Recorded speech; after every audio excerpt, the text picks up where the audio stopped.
This is Three Man Front. We are live at Social Taco. The doors will open up at 11 o'clock as customary. We are here ready to go. If you're a VIP, as some of our listeners are, they'll let you in up here to the Taco Terrace. We'll be here until 2 o'clock. A lot of festivities today. Don's birthday will be one of the things that will be celebrated today. I know we celebrate all the big holidays here, or big occasions. Don's birthday, Election Day. That's right. I forgot about Election Day. Yeah. I'm sure there's plenty more, but those are two that came to mind. Yeah. BB's birthday. BB's birthday. Mm-hmm. So. Before I forget, happy birthday to my mother-in-law listening on the app. Happy birthday. Yeah, happy birthday. Glad she tunes in on the app. And if it's your birthday, you can send us a note this morning. Landrum's doing cameos now for birthday. No, I'm not. We hope to talk to Mike Griffith coming up in just a couple of minutes. You never know with Mike whether he's going to answer the phone or not when we call him. So hopefully he will. He will join us in a few minutes. But we have got a jam-packed show. We are going all around the Southeastern Conference because, heck, 7 of the teams are in the Sweet 16. So we're going to kind of check in with all these different venues. We're going to go to Lexington, Kentucky. We're going to go to Knoxville. We're going to go to Salt Lake City to get a preview of Alabama and BYU. Ty Richardson's going to be getting on his private plane here in just a little bit, flying out to Arkansas's Sweet 16. We'll talk to him. And the Southern gentleman, Brett Norworthy. Got to get him on. Talk Ole Miss. He's going to join us later on the show. But we always have time for you at 1-800-239-WJOX. 205-834-9450 on the Courtesy GMC text line. It is March Madness, and listen, your hearts go out, whether you're an Alabama basketball fan or not. But, man, what that game yesterday against Maryland, the double overtime loss, Maryland was down by 17 points. They come back. They knock Alabama out of the tournament. The Alabama was so close to getting to the Sweet 16. But you just cannot say enough about our former teammate, his daughter, Sarah Ashley Barker. That's Jay Barker's daughter. For those that do not know, she pulled in 45 points yesterday. Wow. For Alabama, and I think that pretty much cemented her place in the history of Alabama athletics. But just an incredible performance by Alabama. Unfortunately, Maryland, just too much for the Tide. I turned it off, and I regretted it. I guess I don't regret it now. But Alabama, I think when I turned it off, it was late in the third quarter, and they still play quarters in women's basketball. And I think Alabama had like a 13, 14-point lead at that point and thought it was over. And then when I saw the final score, it went into overtime. That's heartbreaking. But, yes, great performance by that young woman. And, it's so tough. At any level. Any level. Sweet 16. It doesn't matter. I mean, when you have a 17-point lead and you're thinking, okay, we're going to punch our ticket, we're going to the Sweet 16. But listen, Maryland is a great women's basketball program, and this is the 4th time in 5 years that they've made the Sweet 16. So, and we've seen it. It doesn't matter the classification, whether it's high school, college, pro. Those leads, man. If you don't take care of them, they evaporate. But it's what did Bruce Pearl say after the Alabama State game? Valuing possessions. Yeah. And this is when it really comes into play when you're playing. You got elite teams going up against each other and not having any of those wasted trips. And if you do have a trip where you come away with no points, at least it's good shot selection and try to work deep into that shot clock. It's a lot of the same principles that we see in preserving a lead in football. So you have a situation where Barker, she has 45 points for Alabama. The leading scorer for Maryland had 28. Tide led by 17 in the second half, led by 9 going into the fourth period, whatever they call it. Yeah, that's where I turned it off right before that. Right before that? Yep. So, but, watching the Alabama players post-game and Alabama's coach, just first class. Yeah. I mean, it's just, they appreciated the opportunity. And Sarah Barker, I mean, she said it best. She said, you know what? Whether you're a men's basketball fan or a women's basketball fan, just being a fan of basketball, you would absolutely have loved the last 3 hours of basketball that we played here. And she's right. It was very entertaining. And so yeah. So one Alabama team did not make the Sweet 16. How many SEC teams do we have in the women's Sweet 16? 6 women's teams, 7 men's team. And joining us now on the Higginbotham Hotline, Joins us each and every Tuesday here on the program from the AJC, covers the Southeastern Conference and the Georgia Bulldogs for DogNation.com. Mike Griffith joins us now. Mike, is your bracket busted? Are you still alive in your Final Four? No, man, I'm good. I got 13 out of 16 Sweet 16s and do you really? All Final Fours. Oh yeah, I feel good about it. Yeah. All right, so let me ask you this: how many of these? Well, you said 13 of the 16. Did you nail all 7 of the SEC teams making the Sweet 16? No, I didn't. I didn't have Ole Miss or Arkansas in there. Those are 2 of my misses. Did you have Georgia making the Sweet 16? That's funny, guys. That's real funny.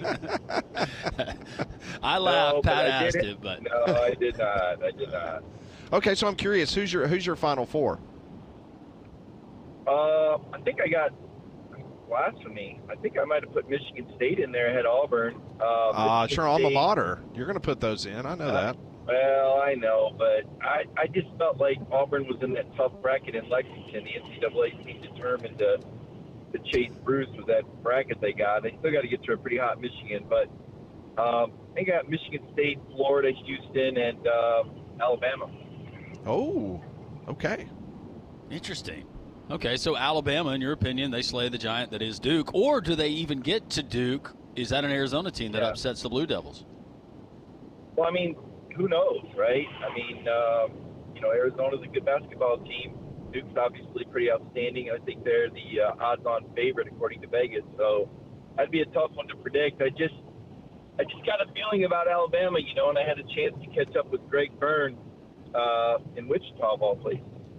And, I thought we had a good conversation. I mean, look, Alabama's playing good basketball right now, and that team's got a high ceiling. So feel good about that. Well, Mike, given the seeding in Arkansas being that 10 seed and being the highest or lowest, however you look at it, in the Sweet 16, do you think that the transfer portal and NIL has inadvertently ruined some of the great storylines that we've come to appreciate with March Madness? Well, I think it's changed it. I mean, you still got Cinderella. They're just wearing Auburn and Florida jerseys. I mean, if you take a look at 4 of the 5 starters on both those teams, they started at mid-majors. So while they may not be Cinderella, they're still, the first basketball shoes they put on were Cinderella slippers somewhere else. So you're just seeing these mid-major kids transfer to other schools now and, kind of like mid-major all-star teams if you really look at Auburn and Florida starting lineup. Talking to Mike Griffith from DogNation.com, also covers the SEC for AJC there in Atlanta. All right, let's talk a little football. The spring practice has been underway for about a week and a half for Alabama. Georgia is underway. What is some of the storylines that you'll be following there at DogNation.com in regards to Kirby Smart and the spring workouts? Well, I mean, Kirby's, basically put the program on notice that they're not meeting standards. So, he's got the 5-alarm fire. He had 7 guys available at availability last Tuesday, which is an inordinate number, usually 2 or 4, but I think he did that, so those players would have to answer some of the same questions he's answering and, maybe have a greater degree of accountability, maybe hear themselves giving these answers. Maybe that makes them a little bit more likely to take on those leadership roles and apply themselves at an elite level that it takes to be coached hard, to be willing to take the message, to, as Nick Saban said, have a high self-standard of excellence, because Georgia doesn't have the margins for error they've had in the past. The talent disparity is shrinking between the SEC teams. We saw that last year, and there's no reason to think that's going to be any different this season. Mike, if there was a position besides quarterback of uncertainty heading into the 2025 season that needs to be addressed the most, which position would that be? Well, I don't know how uncertain it is, but, the defensive line is clearly paramount to winning national championships regardless of your conference or playoff structure. It all starts with having those bigs up front that can, either play 2-gap or, apply pressure enough to disrupt the pocket, especially now with all the mobile quarterbacks. That's even more of a challenge probably than it's ever been. So I think defensive line is an area where Georgia really needs some talent to emerge. Jordan Big Baby Hall was a 5-star recruit a few years ago, and last year he had a couple stress fractures. And, they're hoping that he comes back into form. Xavier McLeod's the guy they got from South Carolina that, looks like $1 million in a uniform, but came with an abdominal strain that limited him at the start of last year. So they got a couple guys that need to come off injury and step into some pretty big shoes and some pretty big roles. I mean, Georgia's got 3 of last year's front 7 look like first-round draft picks. So, they got some holes to fill. Secondary looks good. Receivers have to be better. Not a lot of depth at running back at RBU here. Quarterback position is the big one, though. Gunnar Stockton's either going to have to, grow and get much better, or they're going to have to get somebody out of the portal, impact player. And, that's not a given, because it's not like there's a lot of accomplished quarterbacks out there that are looking to go anywhere. Mike, in regards to the spring game, I might have missed the headlines because obviously we're pretty basketball-centric over here right now, but has Georgia decided, or has Kirby decided, will there be a G-Day game, or will there be kind of an offshoot of a game? What's the plan for the end of spring practice? Well, last we knew, he was wanting to play a spring game, but he said there were a couple of position groups that were pretty thin, and if there was any attrition that, he might have to adjust it some other type of exhibition for the fans. But I guess the big news was, they turned down the TV spot because they didn't want to have to fit into that window. And he feels like he really needs as much time as he can get out of that 15th practice. So no TV for the Georgia G-Day game was what came out of that. Mike Griffith joining us, DogNation.com and the AJC. All of our guests join us on the Riders Right hotline. Mike, when you look at the SEC as a whole and some of the bigger storylines that we're going to be talking about in the coming months for spring game dates and then leading up to SEC meetings, what do you think some of the hotter topics will be that will begin to percolate?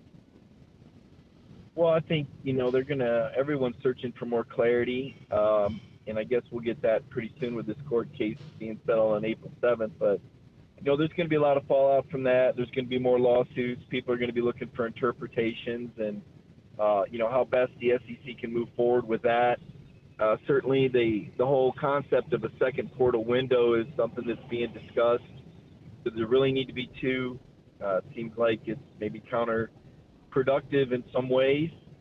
I would say those 2 things. I think the ninth conference game is probably another big topic, and in terms of where the SEC could be at and getting guaranteed bids that would make the league more comfortable with the ninth conference game, since last year's committee proved you can't really trust them to properly evaluate schedule strength. So I'd say, probably the salary cap, the transfer portal window, and the ninth conference game. So some pretty significant issues. In regards to who would be against it, I know a couple of years ago there was a straw poll, unofficial. People asked around the conference, okay, who's for a 9-game conference schedule, who's against it? And it was kind of split right down the middle. Do you think that has changed, or do you think it's a situation now about the money, how much more money they can make with that additional game from a competition standpoint? Maybe the coaches don't want it, but ADs might want it because of more money. What are you hearing on that front? Has that changed any over the last year or so? Yeah, hard to say. I do think that some of the key programs that were against it before, because of the concerns that Coach Saban properly brought up. Again, I mean, the guy's so brilliant. That's why he was a great coach, right? I mean, he saw the future. He was the one that said, if we play this extra game, are we going to get credit for it? And are we hurting ourselves? And, we saw it last year. That was without a ninth conference game. That was just with parity. We saw what happened to the 3-loss SEC teams that I think we would all agree not only were better than SMU, but probably deserved to go in ahead of SMU, the ACC runner-up.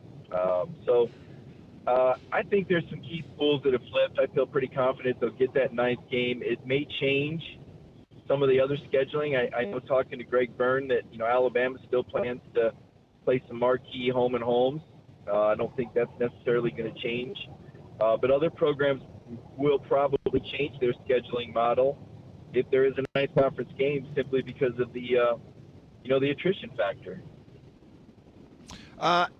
Do you like the idea that Deion Sanders threw out about a week or so ago in regards to trying to get someone to come to Colorado and play a kind of a quasi-spring game. Do you think that's a road that a lot of these teams might look at going down? Heck, it could raise some potential money as well, playing somebody else in the conference or another Power 4 opponent in the spring game.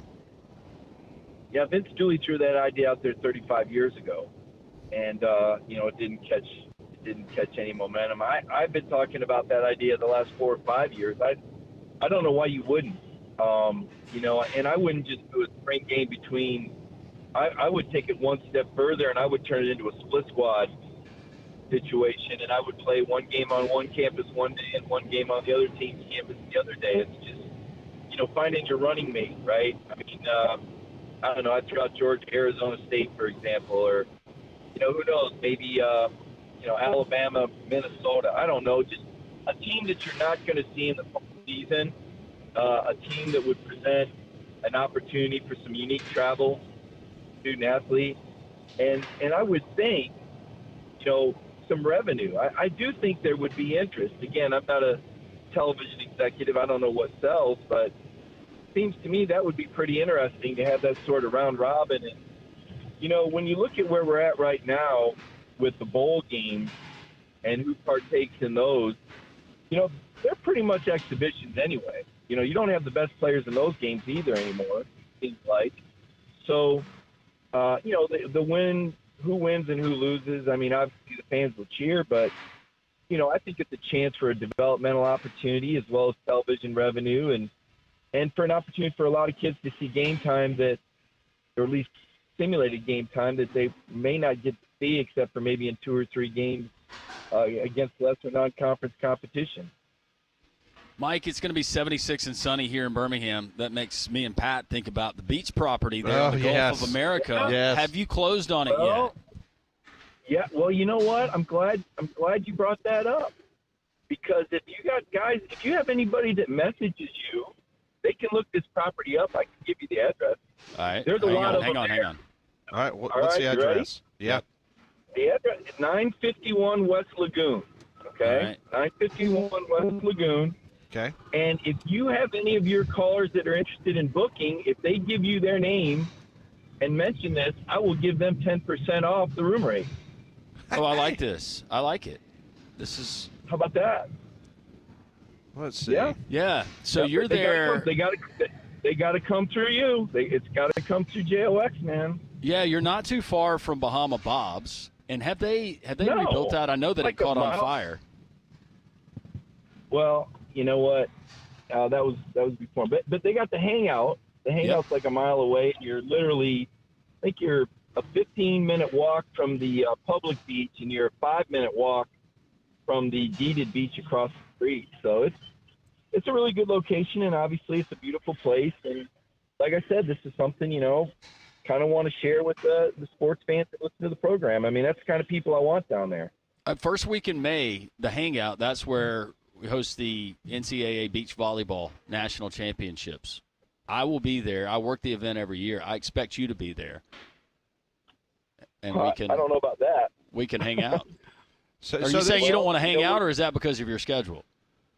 I think it's both. Schedule, man. I'm going to be down to Gulf Shores as much as I can, man. That's beautiful. I mean, it's beaches. I mean, that's just 2 great things in one sentence. I mean, it's fantastic. The restaurants down there, and now they're going to get that airport going in Gulf Shores now. I don't know if you saw that, but in May, Allegiant's going down there with some direct flights. It's a pretty happening time. So this is a 3-bedroom, 4-bath. Is that right? Yeah. I think this is a really solid buy by you. Yeah, I like this. This is very, very nice, Mike. Well, I'm glad you guys approved. But you think I'm kidding? You think I'm kidding? I will take you. Do I get the 10% if I book through you? Do I get 10% off? Yeah, man. That's what I'm saying. That's what I'm telling you. Yeah, get me off air, and like I said, anybody that gives you a call and wants to give me their contact information through JOX, I'll give them the 10% rate. I mean, there's dates that are, there's some availability we'll have to talk about, but that's something that can be discussed a little bit further down the line. Does it come furnished? Yeah.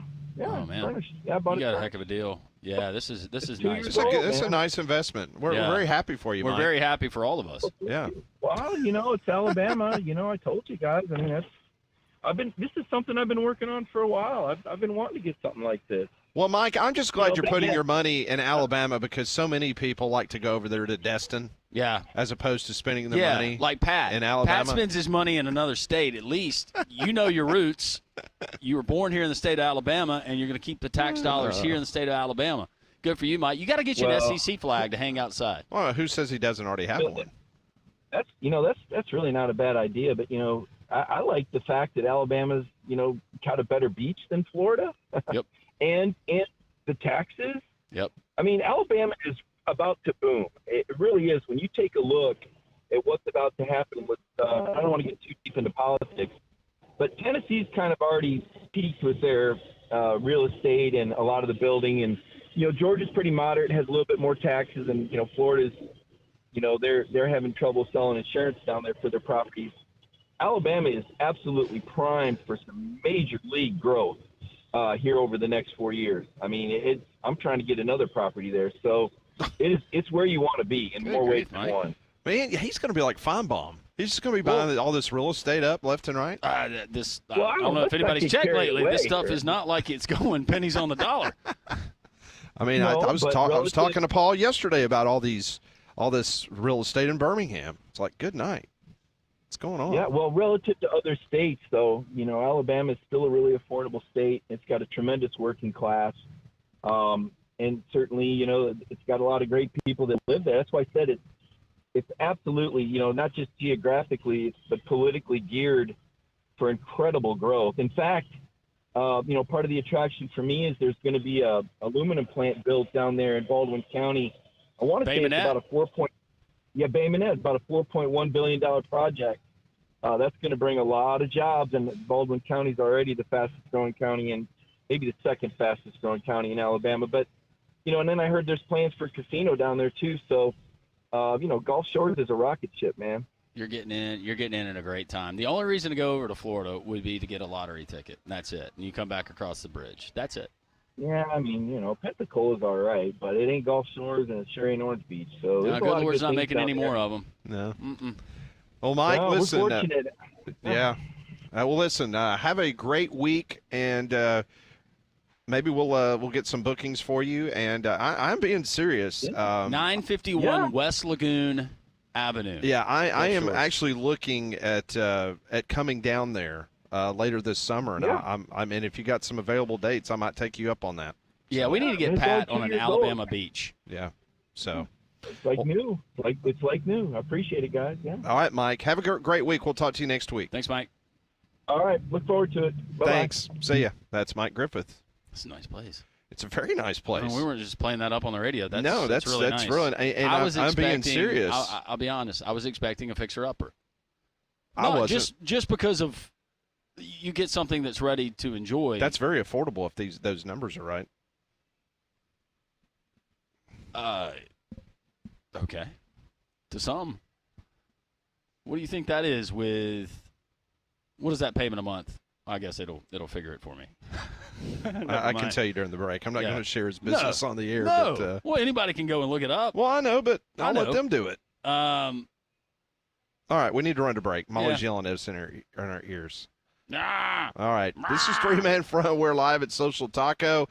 We're going to go to Lexington coming up at the bottom of the hour as we kind of jump around the SEC as we get ready for the Sweet 16. This is Jocks 94.5.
It is 10:28, Jocks 94.5. We'll go north to the Bluegrass State, Lexington, Kentucky, coming up in the next segment. We will talk about, yes, the Kentucky Wildcats taking on the Arkansas Razorbacks in the Sweet 16. Well, for flu, pollen, and allergy season, keep your home cleaner with Trane's Clean Effects Home Air Cleaner. It removes up to 99.9% of airborne particles, including those contributing to allergy and virus, and it's proven to be more effective than standard and HEPA air filters. So contact a Trane certified dealer for the Clean Effects Air Cleaner. So I was just watching some video during our commercial break, Landrum. Auburn was on the practice field this morning. They were in pads for the first time as spring practice got underway. Some really nice throws by Deuce Knight. I understand he's throwing against air. I understand all that. But Deuce Knight and the rest of the Auburn Tigers on the practice field today. So it was nice to see some video of some football happening. Alabama's back on the practice field today for their spring practice. They're about a week and a half ahead of Auburn with their timetable. So as we continue to talk basketball nonstop with both Alabama and Auburn in the Sweet 16, let's not forget that we got spring practice, and UAB starts spring practice tomorrow morning. Yeah, and UAB at the end of April, they'll have their spring showcase. Is something that they've done. Auburn has announced that they have changes that they're going to implement for their 8A game, and this coming out just this morning. It's going to look more like a traditional practice at Jordan-Hare Stadium than it will a game, as we've seen in past years. And it goes on to say that as far as the schedule, April 12th, it's going to be open to the public. It begins at 11 a.m. You're going to have an alumni flag football game and a Tiger Walk at 11:30, and the 8A practice will start at noon, run for an hour. So, without officially saying we've done away with the spring game, you've done away with the spring game. Pretty much sounds like it. Coming up next on Three-Man Front, we'll go to Lexington, Kentucky. We'll preview the Sweet 16 matchup, Kentucky and Arkansas. How about that?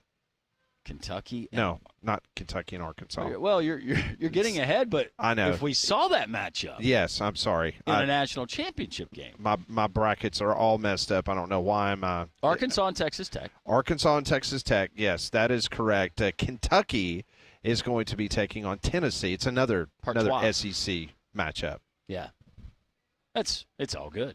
All right, we're going to talk to Aaron about that and so much more. We got a loaded up show live from Social Taco. We got a fun event that's going to begin shortly after 11 o'clock when the doors open. We'll tell you more about that as well. Glad you're with us here on a spring break for some Tuesday on Jocks 94.5.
It is 10:34, Jocks 94.5. We are live at Social Taco. The doors will open up at 11 o'clock. We'll be here until 2 o'clock. We're going to be jumping all around the Southeastern Conference today because we've got 7 teams that's playing in the Sweet 16. And our first stop this morning is Lexington, Kentucky. Joining us now from the Cat's Paws, Aaron Gershon joins the program. Aaron, I hope you're doing well on this Tuesday. And, man, what a wild ride for these Wildcats this year.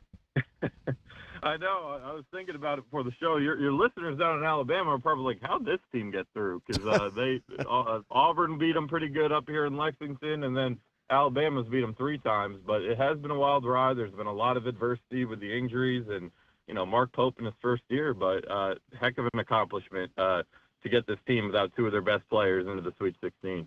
I do have to know what has been the reaction of Kentucky fans with Coach Cal and this Arkansas team's success that they've had through the first 2 games.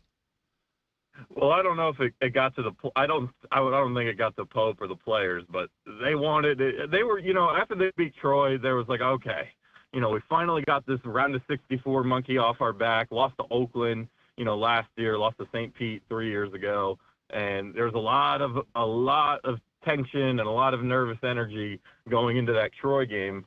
And I think there was all right, we got through it, and let's see what happens against Illinois. If it's the end of the road with all the injuries, okay. And then Calipari and Arkansas beat St. John's, and then BYU, Mark Pope's former employer, beats Wisconsin. It's like, you better win this damn game now. And, that's kind of where it got. And now that Kentucky has won this game or won that game on Sunday to get to the Sweet 16, there's a lot better energy, and I think a lot of the fans are ready to call a ceasefire. Like, all right, everyone won in this situation. Let's move on. So I think good for all parties involved. As I've been saying for a while now, this just needed to happen. It's great for Arkansas that they were able to turn the corner and get it going. BYU, this hire, losing their coach, has kind of fueled their NIL budget, and they're spending big money. And Kentucky has this change of leadership it really needed, and Mark Pope's done a fantastic job. All right, so let's talk about this Kentucky team. As you mentioned, Alabama and Auburn both has seen up close and personal this Kentucky team. What has been the key so far the first weekend of the NCAA tournament? Why now the uptick of this team now in the Sweet 16? What's been the formula for success? It starts on the defensive end. I mean, this team has been trending in the again, Alabama fans and Auburn fans didn't see it.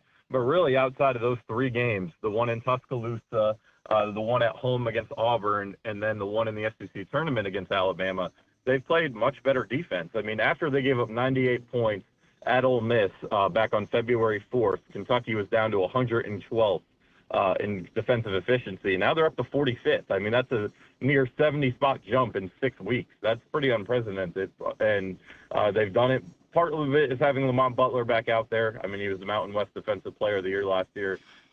Just a winner, a guy that's played in 13 NCAA tournament games and won 9 of them.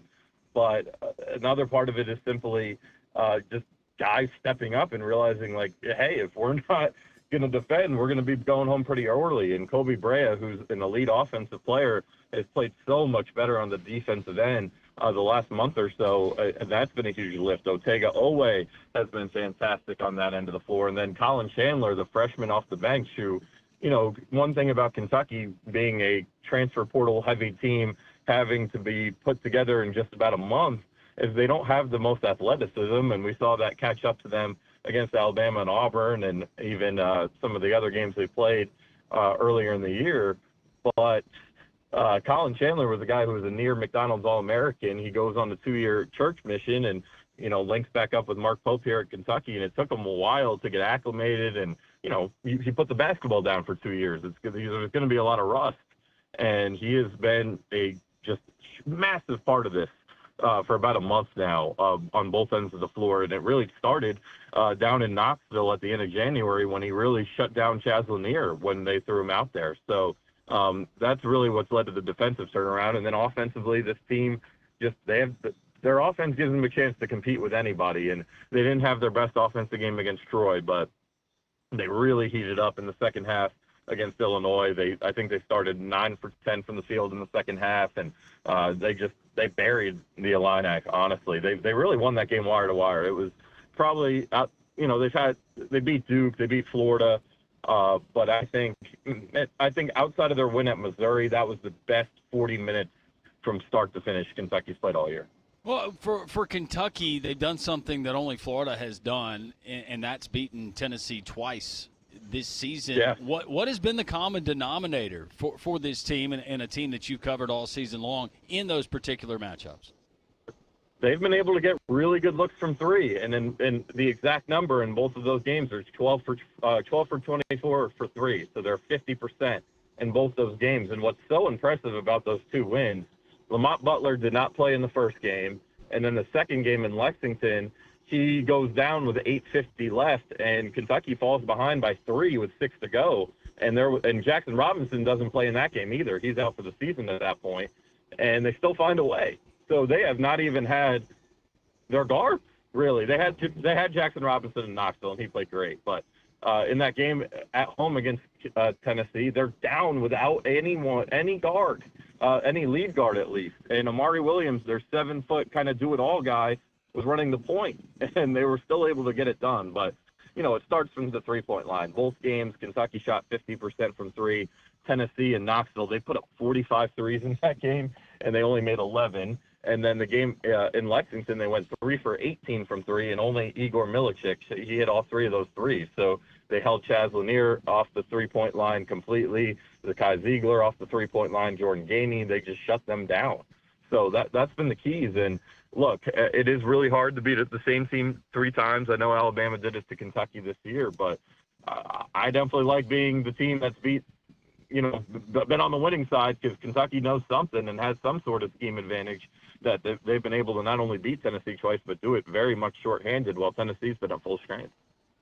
Aaron Gershon joins us from Cat's Paws, joins us here on the Higginbotham Hotline, talking Kentucky's run to the Sweet 16.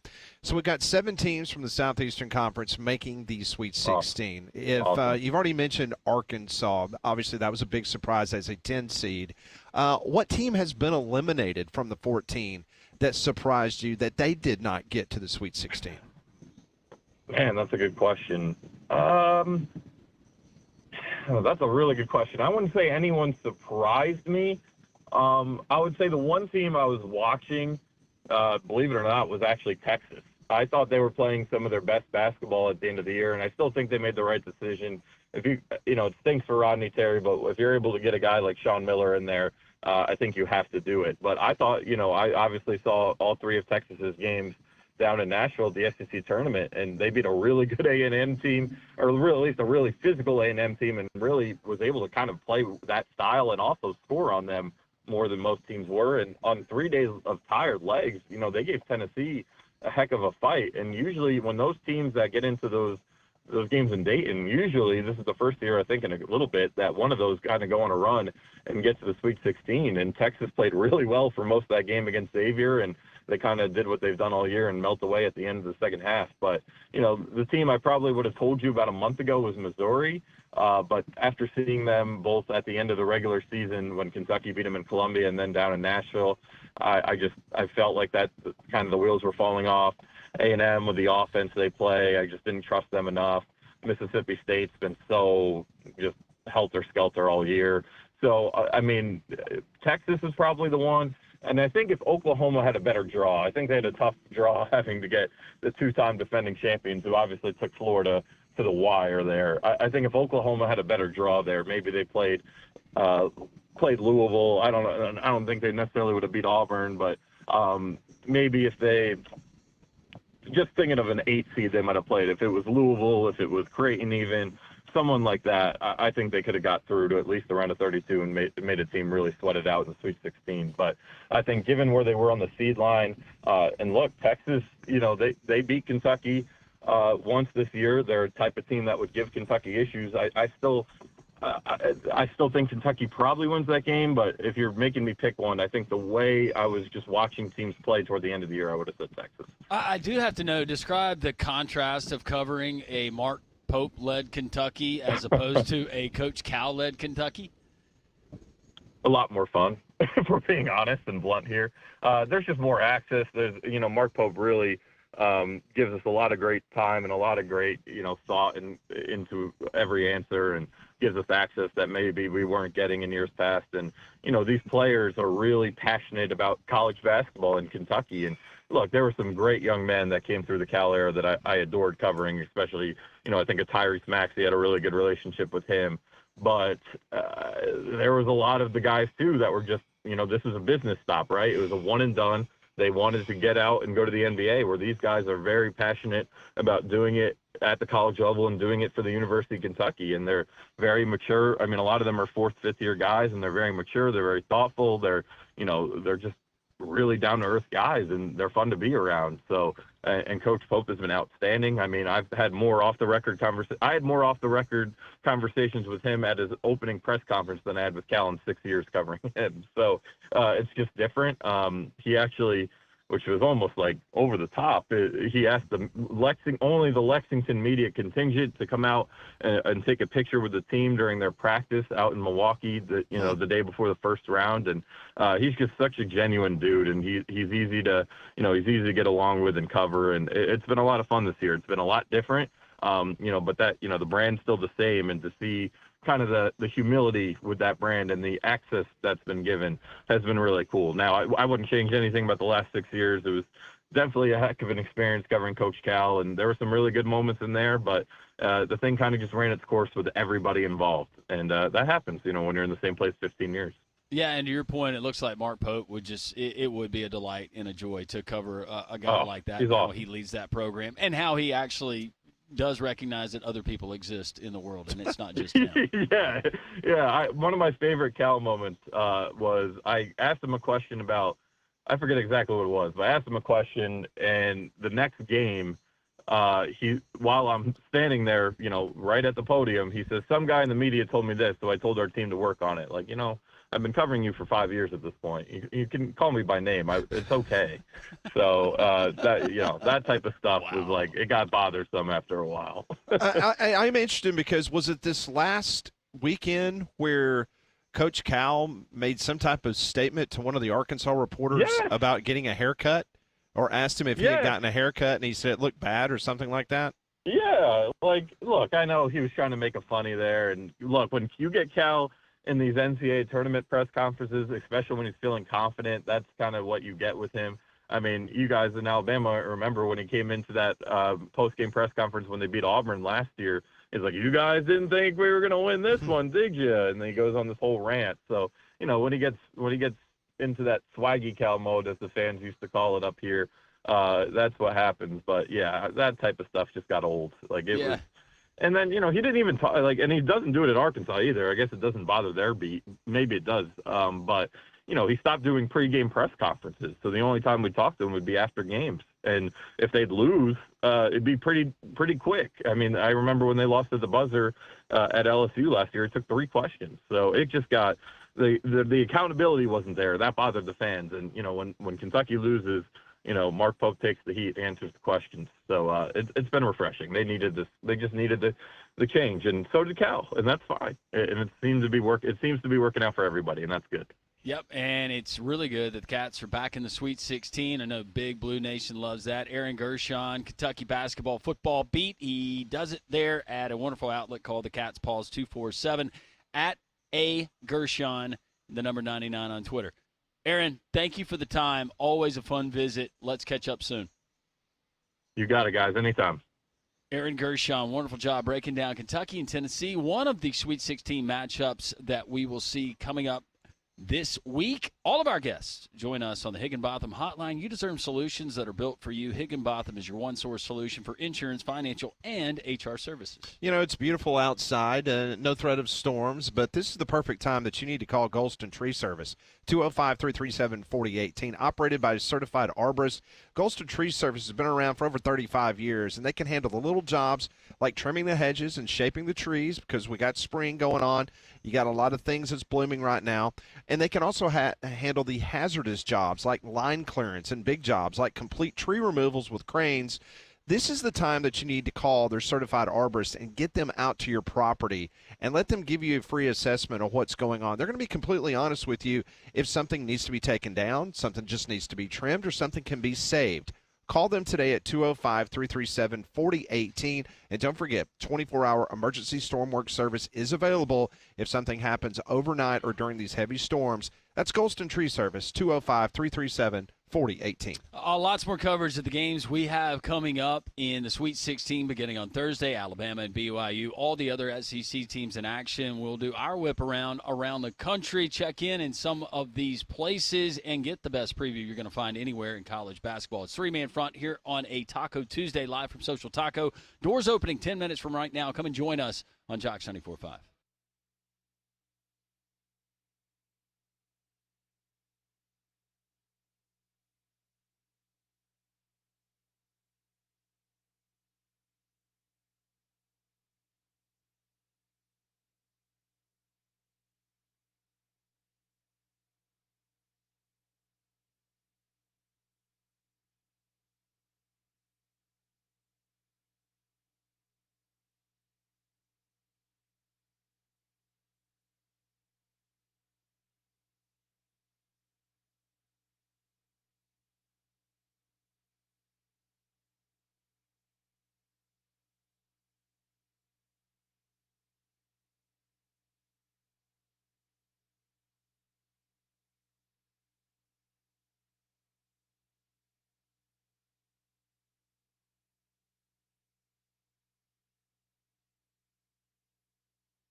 It's 10:53, Jocks 94.5. We just went to Lexington. We're going to go to Knoxville, Tennessee coming up next hour as we continue our bounce around of the Southeastern Conference as we get ready for, yes, the Sweet 16 with 7 teams from the conference. Mandu in downtown Homewood, Pat. It's electrical muscle stimulation, fitness, and because of all of that technology where people much smarter than me, they've developed this. It's FDA approved. This is a way for you to make working out, feeling better about your body, not a time-consuming process. What you're going to do is you're going to go into Mandu.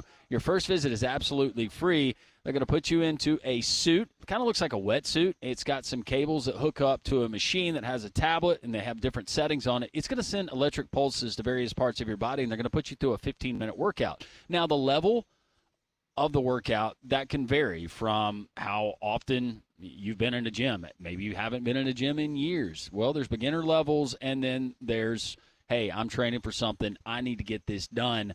All kinds of different levels that you can choose from in tailor-made programs, but 15-minute workout. That's right. You're in and out, and you're going to get results.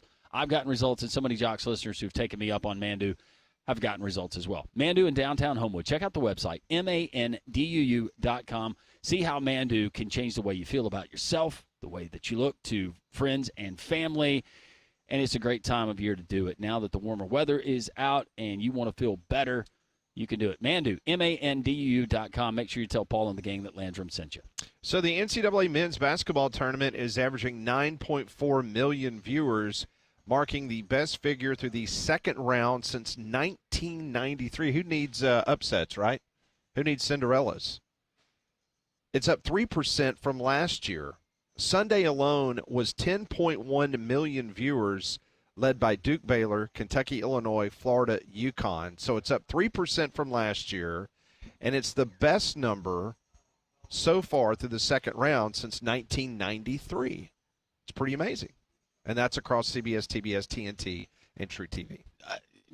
Help me out because you're a lot better at this. On the slotted times for UConn and Florida, was that predetermined or was that a TV, hey, let's put that game at this time? That is absolutely TV. That's TV? That's why they kind of wait before they announce the tip times. Right, because and I assume they did. Yeah, they let everyone start getting their pecking order and what's going to make for the best television. I thought it was a mistake to put that game on at 11:10 on Sunday. And I know our good friend Jason Caldwell caught all sorts of heck on Twitter of the last couple days because of his tweet the other night saying that, that's almost going to be a 10 o'clock tip-off in Atlanta. Yeah. And, of course, some people around the country kind of took shots at Jason Caldwell saying, well, these guys are 25 years old. I think they can stay up till 10 o'clock to play a basketball game. And he said, well, that wasn't the point. The whole point was the fact it's about the fans. Right. And it's about thinking about trying to get to Atlanta during rush hour. And then, of course, being there that late and so forth. But, yeah, the reason why they put Auburn that late of a tip, because think about it. You want Michigan and Auburn, two of these top teams with very large audiences, to be in the biggest time frame in that window that's going to get you the biggest audience. So that's why Auburn and Michigan is tipping off at 8:39. You think the Auburn fans and the Ole Miss fans alike pull for each other's teams in their respective games? I don't know. You think Auburn's pulling for Ole Miss because they want to play them for a fourth time? Well, based on either that or Tom Izzo, I think he would take the Rebels.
It is 11 o'clock. Welcome back in. This is Three-Man Front on Jocks 94.5. We are live at Social Taco. Pat Smith, Landrum Roberts, live on the scene. Molly Robinson back in our studios, high atop Red Mountain. Thanks to listening. Those great folks up in Huntsville, Alabama, on the ump, down in the capital city of Montgomery, Alabama, on 740. We appreciate that very much. The Auburn Tigers got on the practice field today for the first time in the spring. Hugh Freeze started his press conference this morning saying he was congratulating Auburn for making the Sweet 16. He says he will be in attendance on Friday for the big game against, obviously, Auburn's opponent coming up. He also says that the pro day yesterday was one of the better ones that they've been a part of at Auburn. He also took a moment to discuss the passing of Chet Williams. The impact he's had on so many lives through the years here at Auburn is legendary. It will be felt forever. Also, he was talking about Auburn's first 3 days of non-pads were preliminary, lots of setup and walkthroughs. Freeze says it was 3 of the better practices I've experienced. When talking about Jackson Arnold, the transfer quarterback, he says he's got a high football IQ. He needed a fresh start to regain some confidence. He's doing that at a fast pace. Also talked about Deuce Knight. You and I were watching some video of Deuce Knight a few moments ago wearing number 9. He is pretty, as they say. Yeah, he can. He's one of those guys that in layup drills, like when I played basketball back in the day, you know, you're like going, oh, boy, that's going to be a problem. Yeah. That's going to be a problem. He just looks the part. I mean, he's just his physicality. He looks like he is going to be someone that you will have to keep your eye on. He says his maturity is even further along than I knew. He's an extremely hard worker that you have to run off the field. So we hope to bring you some of that audio a little bit later in the program, but it appears that things are going well, or at least the positive nature of what Hugh Freeze had to say. He also thanked the doctors for obviously diagnosing him very early on for sure with his prostate cancer. Yeah, but you look at Deuce Knight, and we always preface it, now the caveat of he's throwing against air, but you would rather say, man, he looks really good throwing against air, as opposed to, man, he's really struggling against air today. But Deuce Knight, he's got that zip and looks the part, and he, of course, will be battling with Jackson Arnold, who is, I'm guessing, will be your starter game 1 versus Baylor. It will be fascinating to watch the competition in the Auburn quarterback room. I just have that feeling. Yeah. Do you have that feeling too? I kind of get that sense too. Don't sleep on Deuce Knight. Yeah. And it might be the same in Alabama. Yeah. I think everyone believes that it's Ty's job, but, based on some of the people that I talked to, Keelan Russell has most definitely had an impact early on, so we'll see. Well, we know that April showers, they bring May flowers, but they also bring mosquitoes. You got to be proactive. Don't fight the bite. You got to get Stark's Mosquito Control Service like we did at the Roberts House over 2 years ago. Got to take back your yard this spring. Our friends at Stark Exterminators, they've been family-owned for over 61 years. They guarantee 100% of your satisfaction as a customer, and Stark Exterminators uses the most effective and environmentally friendly solutions available. You can call today for your free home or business pest inspection by simply calling 855-START-NOW or visit starkexterminators.com. When you do so, one of their great professional team members will come out to your place of business or your home, inspect it thoroughly inside and out, and come up with a tailor-made customized plan for you. So just remember, do it early. Say it every year, but do it early. Go ahead, be proactive. Call Stark today, 855-START-NOW or starkexterminators.com. Enjoy your yard this spring and during the warmer months here in the state of Alabama. And as always, tell our friends at Stark that Landrum from Jocks 94.5 sent you. All right, so you've got BYU and Alabama. They will tip off at 6:09 on Thursday. As we mentioned before, this is the third consecutive Sweet 16 for Alabama. I started doing a deep dive, Landrum, on this BYU basketball team. Obviously, they took out number 11 VCU 80-71 in the opening round, and the Cougars upset number 3 seed Wisconsin 91-89 in the second round. Since March began, they've played 7 games and they've averaged 82 points a game. Okay, Alabama is averaging over 90 points a game. They're number 1 in the country. The Cougars rank 8th in adjusted offensive efficiency according to Ken Palm. Alabama ranks 4th. So that's another reason why I'm trending very high on the over of 175. No, I think that's a really good pick. Because you've got two teams that, from an efficiency standpoint on the offensive side, they're both in the top 10. And also the fact that neither defense is particularly elite. So that's why I expect a fairly high-scoring game. A couple of names to keep your eye on in that game with BYU. Ricky Saunders, he leads BYU in points with 16.3 per game. He's made 43% of his shots from deep, which ranks 58th in the country, according to KenPom. Travis Nell doesn't average as many points as Saunders. He averages 9.1, but he's even more lethal from beyond the arc. Nell has drained 44% of his attempts from deep, which ranks 38th in the country. So you got two guys that rank in the top 60 in all of college basketball from shooting the rock from the outside. That's something St. Mary's did not have over the weekend. So even if BYU falls behind, they can always find themselves getting back into the game because they've got two dudes, again, top 60, hitting from outside. Yeah, and can Alabama move some of those guys, make things uncomfortable on the outside and not give the open looks? Alabama, they're not built by the three. But if there was ever a game where Alabama's going to have to knock down some big shots from the outside, Pat, it feels like this is going to be the game just based on BYU and how they like to get their points. So I don't think we will get a repeat, certainly, with the style of play that we get, that we had versus St. Mary's the other night. You got a BYU team. They're very athletic. They like to get after it. And probably the biggest thing that they have going for them right now is they're playing with all the confidence in the world. And this is the team that believes they're going to win every time out on the court. So Alabama, I almost would rather Alabama face a Wisconsin than a BYU right now. BYU is one of those teams that has kind of raised some eyebrows, and they'd raised a lot of eyebrows heading into the tournament. You just gave a lot of those numbers and how good they've been since the beginning of March. All right, so there's 17 offensive categories that I was charting between BYU and Alabama doing this deep dive, offensively speaking. Right.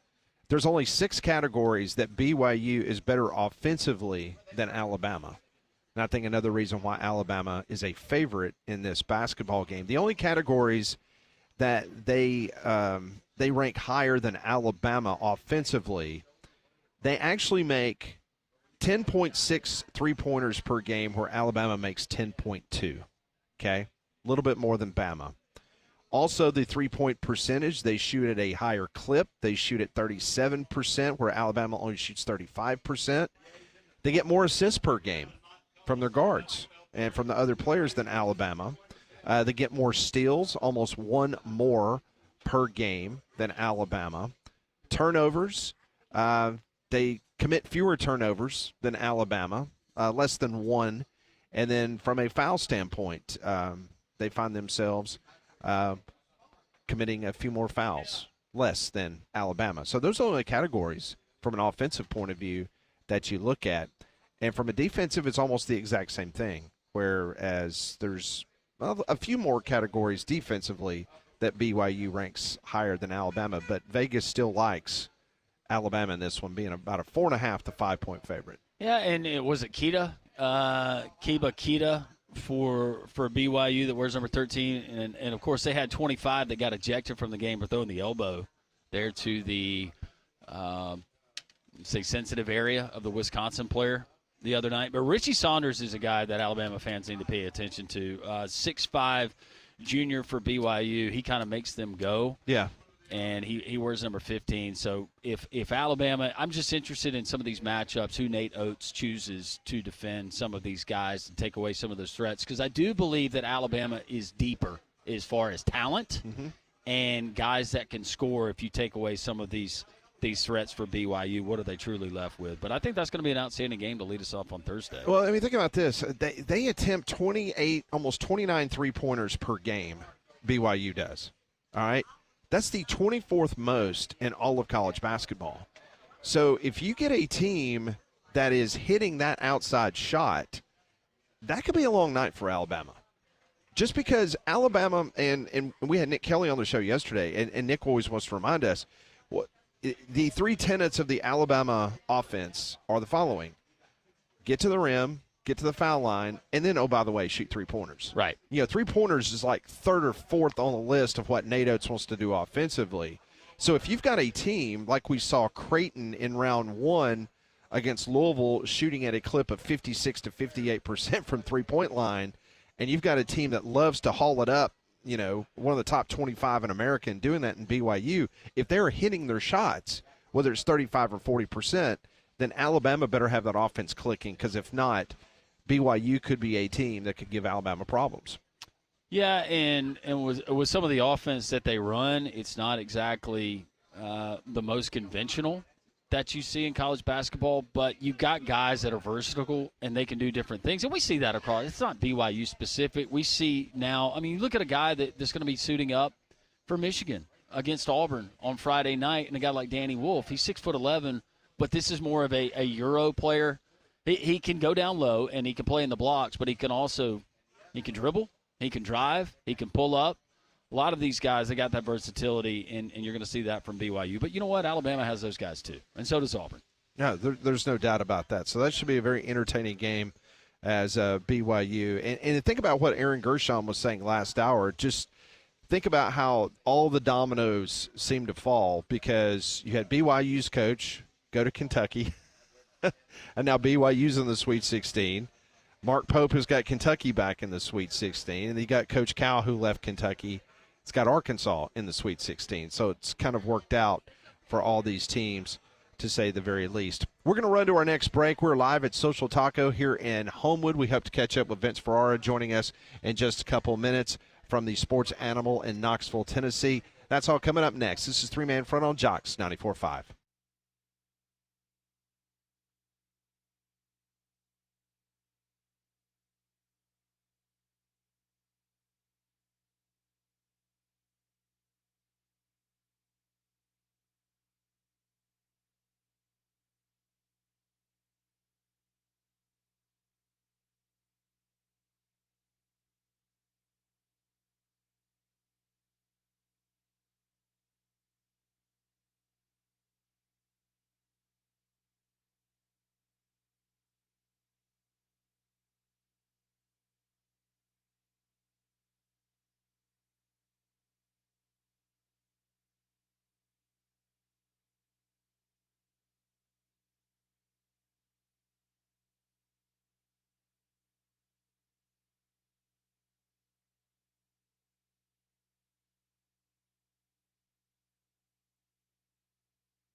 It is 11:15, Jocks 94.5. We're live at Social Taco on Homewood. Come on by and see us. The Taco Terrace is filling up, so you better get up here if you want to get a seat. It's jam-packed tonight, so we appreciate that very much. Come on by and see us. Let's go to Knoxville, Tennessee now. Vince Ferrara joins us from our sister station there, the Sports Animal 99.1 in Knoxville, Tennessee. Vince, I hope you're doing well on this Tuesday. Man, nice little matchup you got coming up in the Sweet 16. Yeah, they really need to study up on the opponent. Just how will they come up with a game plan? But no, great to be on with you guys. Been traveling with the Vols, Nashville, the SEC tournament, and Lexington for the first and second round. Ironically, the home of the team they're about to play. So yeah, it's pretty interesting how they've met up. I think this is only the fourth time there's been SEC versus SEC in the NCAA tournament at all, much less these two getting together as heated rivals and having played twice this year. So it definitely adds even more to what it is high stakes and, one that the Vols fans want to continue to see Tennessee up the ante in terms of Rick Barnes in the NCAA tournament. And Vince, we know the relentless defense that Tennessee has played all season, and that's the MO of Rick Barnes' teams, especially in his time there in Knoxville. But right at the right time, it seems like their offense, their shooting, is coming on right when they need it to come on. I go to the last game, and not that they've been dreadful for the outside, but there have been games where they've been anemic. And for the way that they're shooting and getting open looks, and you got guys coming off the bench, and whether it's Gainey that's knocking down big shots, or Chaz Lanier or Ziegler when he has to, it just seems like it's all coming together at the perfect time for Rick Barnes and the Vols. No, I agree, and the difference is at times where you'd see them not have really good shooting performances, they'd get stuck. They'd have a bad stretch of 4 or 5 minutes, even 3 minutes is a long time of not being able to score or hit shots, and it would take too long for them to get out of that. The key is Chaz Lanier. When he's shooting at a high percentage and he's working hard to get open and he's really dialed in offensively and his teammates are screening for him and all of it's working well, he is the one that can stop any sort of dry spells offensively.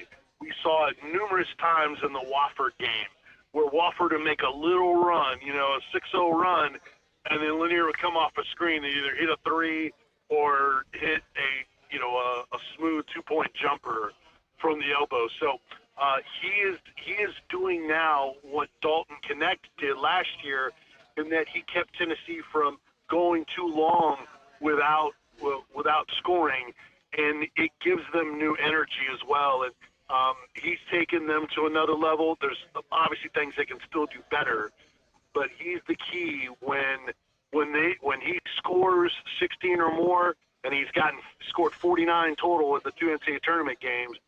It draws so much attention to defenders, and he can still hit shots that it opens things up. It opens driving lanes.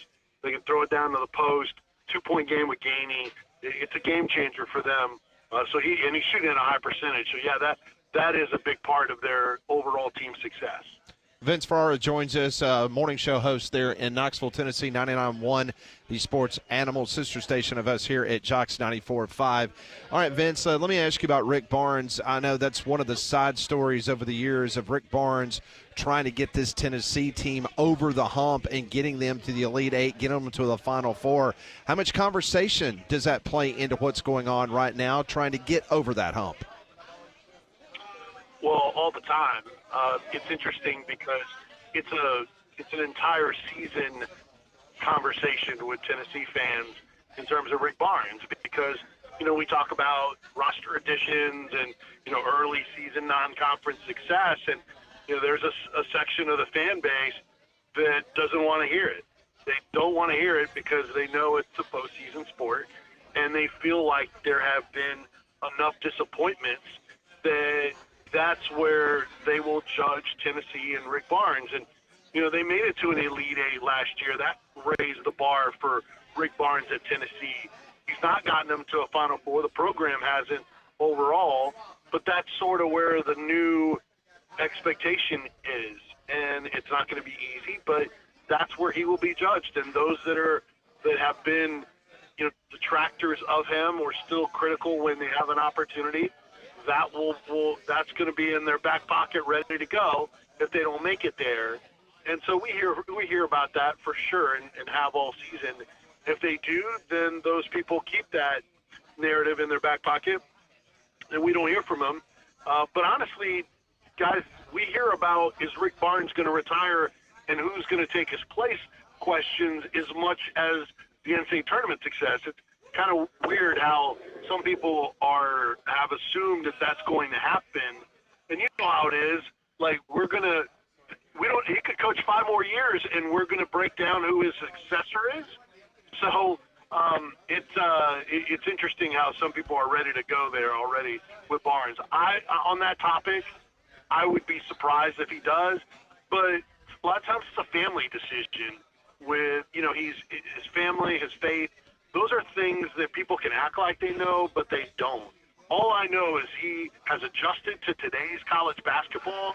His players still get his all and his love, and he's still having fun. So I would be surprised if he does, but you just never know. Who knows? Maybe it depends on what kind of success they have in the tournament this year in the end. All right, well, you mentioned that, so I have to have a follow-up question. Sure. If it did happen at the end of the season, who are the names that Tennessee fans are talking about that potentially could be that replacement? Well, you know how it is. Not that a ton of people have gone there in terms of specific names, but they're going to want a known commodity. Nate Oates, or, maybe somebody else from another big program. Oh, who else coaches in the state of Alabama? His name is always in the back of some people's minds. Not everybody, some people's minds. Bruce Pearl, Nate Oates, those probably the names that have come up the most, but probably no more than Bruce. Although some Vols fans want nothing to do with him because of how things separated last time. But there's others that never wanted him to leave, that thought it was just a barbecue and all that kind of stuff. I don't see either one of those scenarios happening, but those are the names we probably hear the most from fans. So, Vince, what is the level of concern playing this Kentucky team? Most people already booking the Elite Eight hotel rooms, or what do you think, or what are you gathering from the fans that you talk to every day? Yeah, I think it's mixed, honestly. I think there's some nerves because Kentucky has beaten them twice, and there's others that think, like plenty of people have said, it's tough to beat a good team 3 times. It's tough to beat anybody 3 times, but a good team, a great team 3 times, yeah, it is tough. Tennessee's really good at neutral court. They're very good at adjusting as matchups go on. So it was a little bit closer in the second matchup, but I think that there are more fans that are optimistic than pessimistic, but there's still some that are worried about this matchup and would hope that it would be, most anyone else other than Kentucky, because, some people think, they're pessimistic. They think that, hey, they're out to get us, and it's the bad matchup. They're in their head, those kind of things. I wouldn't say that's the majority of the fan base, though. I think most are cautiously optimistic, and it's just fascinating to think about how different this third game could potentially be, because Kentucky was able to bait Tennessee into 45 3-pointers in their meeting in Knoxville. That is not Tennessee's game by any means. Tennessee only made 11 of those. So Tennessee is shooting sub 20% from 3. In the 2 games, Kentucky is shooting 50% from 3, 12 of 24 in both of the meetings. So the 3-point line and not being obsessed with it or not falling back on it for Tennessee is going to be a big part of this game. Vols have to find a way as Kentucky packs the lane and baits them and tries to bait them in the threes of penetrating, and they got to hit some threes too, and that would open things up for in Kentucky's defense to come out. Then you get more passing lanes, you can get more things, rim runs, all that. So, yeah, the three-point shot is a big part, and everything around it, a big part of this third matchup. All right, Vince, I have to ask you, what will be the reaction from the National College Basketball Intelligentsia, if you will, if this time next week we're talking about an all-SEC Final Four in San Antonio? Air quotes on intelligentsia, right? Yes. They will find some sort of conspiracy theory. Yep. Just like it was ESPN that made sure that 14 teams were in the NCAA tournament, as opposed to other teams that didn't have very good resumes and all that. But, yeah, I think the SEC has put its stamp already in getting 7 into the Sweet 16. If you get 4 in there in the Final Four and it's a clean sweep, then they will find some ways to criticize it. Others probably will admit that, hey, something's wrong with the sport, right? If the SEC is doing this, we got to change things. The NIL's ruining major college athletics. Everybody's going to the big boys, which is not the case. Older players, role players, are going to these SEC teams, making them better. So that's a part of it. Oh, by the way, the coaching's elite. So, yeah, they will sour on it, find a way. But in the end, what can you do to truly defend that? There won't be an intelligent, pun intended, response to that. He is Vince Ferrara, Sports Talk host there in Knoxville, our sister station, the Sports Animal 99.1. Also handles play-by-play there for a very good volunteer baseball program. Vince, thanks for the time. Know it's a busy week for you guys. We will hopefully talk to you very soon. And hopefully we're talking about an all-SEC Final Four. Yeah, that would be pretty cool for sure. Yeah, headed to Indy later this week, and anytime you guys need me, let me know. Great to be on with you. Thanks, Safe Vince. travels, my friend. That is Vince Ferrara joining us here on Three Man Front. All of our guests join us on the Higginbotham Hotline. You deserve solutions that are built for you. Higginbotham is your one-source solution for insurance, financial, and HR services. All right, this time of the year, unfortunately, those pests are going to start coming out, and that's where APS Pest Control at Alabama Professional Services, that's where they can come in, 205-951-9717. They can take care of those insects around your house. They can also take care of those certain pests like mice, chipmunks, or that rogue squirrel that will end up in your attic. Alabama Professional Services is your #1 local home pest expert. For the first eco-friendly treatment that they will do around your house to stop those cockroaches, ants, stink bugs, spiders, and much more that try to get into your house. Sign up with their annual APS Pest Control contract. They could take care of you today at 205-951-9717. Since 1977, Alabama Professional Services, they have helped the homeowner solve the most challenging insect, pest, and rodent problems, from targeted pest control for termites and more. Call them today, 205-951-9717. That is APS at alabamaprofessional.com. He is the host of Locked On Cougars, the podcast, not that podcast you're thinking about, BYU Cougar basketball. Jake Hatch going to join us from Salt Lake City. We continue to preview the Sweet 16. Wall-to-wall coverage continues from Social Taco here in Homewood. It's Don Don's birthday, and it is packed. Come and join us. Three-man front on Jocks 94.5.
It is 11:32, Jocks 94.5, a huge crowd here at Social Taco. I know many of you are out on spring break. Many of you getting an opportunity, maybe have an extended lunch. Come on by and see us, the Taco Terrace. It is almost standing room only up here. It is getting tough to get a seat, but we can squeeze you in. So come on to Social Taco, be a part of this celebration today. We're here each and every Tuesday. Very nice crowd today. Also, it's Don, the mayor's birthday. So a lot of his friends, and not sure if some of his family members are here, but BB and PG and Joe from Vestavia and Michael. I'm just looking around the room. Gringo, FSU Dave. Got the whole lot here today. There's a lot of people who really love Don. Yes, very much so. Do you remember St. Francis when they had that tough loss to Alabama State? You remember that in the first four? Yeah. A little bit of news coming out about that basketball program and the athletic department. They have just announced that they are dropping out of Division I athletics. They're dropping down to Division III. They can no longer. Oh, man. They can no longer, because of scholarships and NIL, afford the programs anymore. So they are dropping down to Division III. So Alabama State not only knocked them out of the NCAA tournament, knocked them out of Division I basketball. That is exactly right. So, wow. With that being said, let's get a preview of Alabama's next opponent. The BYU Cougars will be coming up, and Newark, New Jersey, coming up this week. Joining us now from KSL Radio there in Salt Lake City. Good friend of the program, Jake Hatch, joins us. Jake, welcome to the program. And I know probably a lot of BYU fans were kind of thinking, okay, Mark Pope is leaving, going to Kentucky. Where's this basketball program going to be? And then all of a sudden you get to the Sweet 16 with a brand new coach. Not a bad way to live, right? No doubt about it. That's the crazy thing is in less than a year, went from a team that was a surprise finisher in the Big 12, and then all of a sudden Kevin Young comes in and has completely transformed this program. And you mentioned in the Sweet 16 for just the third time in the last 50 years. Describe the differences, and Mark Pope did a wonderful job there in Provo, but what has Kevin Young brought that we are seeing come to fruition through this 2025 campaign? Well, he said when he got to BYU, he wanted to have a program that was going to be an NBA factory, for lack of a better term, where he's going to bring in top-tier talent, develop it, and get it to the next level. Now, some people thought that may take time to develop that, but he has proven year one that he's got guys who are on an NBA career trajectory. Guys like Jaeger Demon have come in as a freshman. Richie Saunders, who's the Big 12 Most Improved Player of the Year. Just 2 years ago, he wasn't even a starter for BYU, and now he's a first-team all-conference honoree. So what he has done is he has brought in a proven track record of development and getting guys ready for the pro ranks while also winning at a high clip along the way. Jake Hatch joins us, KSL Radio there in Salt Lake City. So what's the excitement level coming into this game against Alabama, a team that leads all of college basketball in scoring? BYU not too shabby themselves, averaging 82 points a game. Let's just talk about this matchup from the BYU standpoint. Well, there's a lot of excitement, obviously, because the Sweet 16, a chance to go to the Elite Eight, obviously that's going to bring a ton of excitement. But the thing is, BYU just went through a pretty thrilling game against Wisconsin, and looking at this Alabama team, they upped the stakes from what Wisconsin offered against BYU even more so. I've said it a couple of times on my podcast, my radio station, et cetera, this week. This could be a game where the first team to score 100 wins it. So, yeah, it should be a high-flying game, but should be a ton of fun, very entertaining for everybody. Every team has that, Jake, that X factor. Well, this guy, look at these games where this guy stepped up and he was big, but look in some of these losses or these close wins, this guy was kind of non-existent. Who is that guy for BYU? That's a good question. I would say in that mold, man, I'm torn between two guys. I will say a guy like a Cannon Catchings, for example. He might be one of those guys.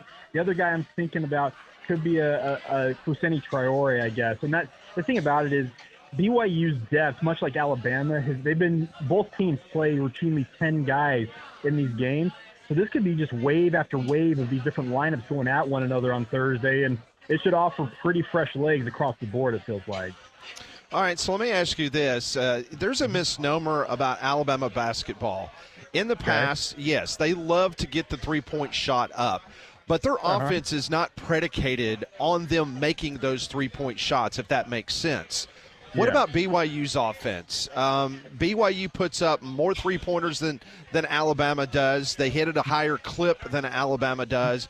Is that the first sign for you in this game against Alabama, if they are hitting those three-point shots, that it could be a very good night for BYU?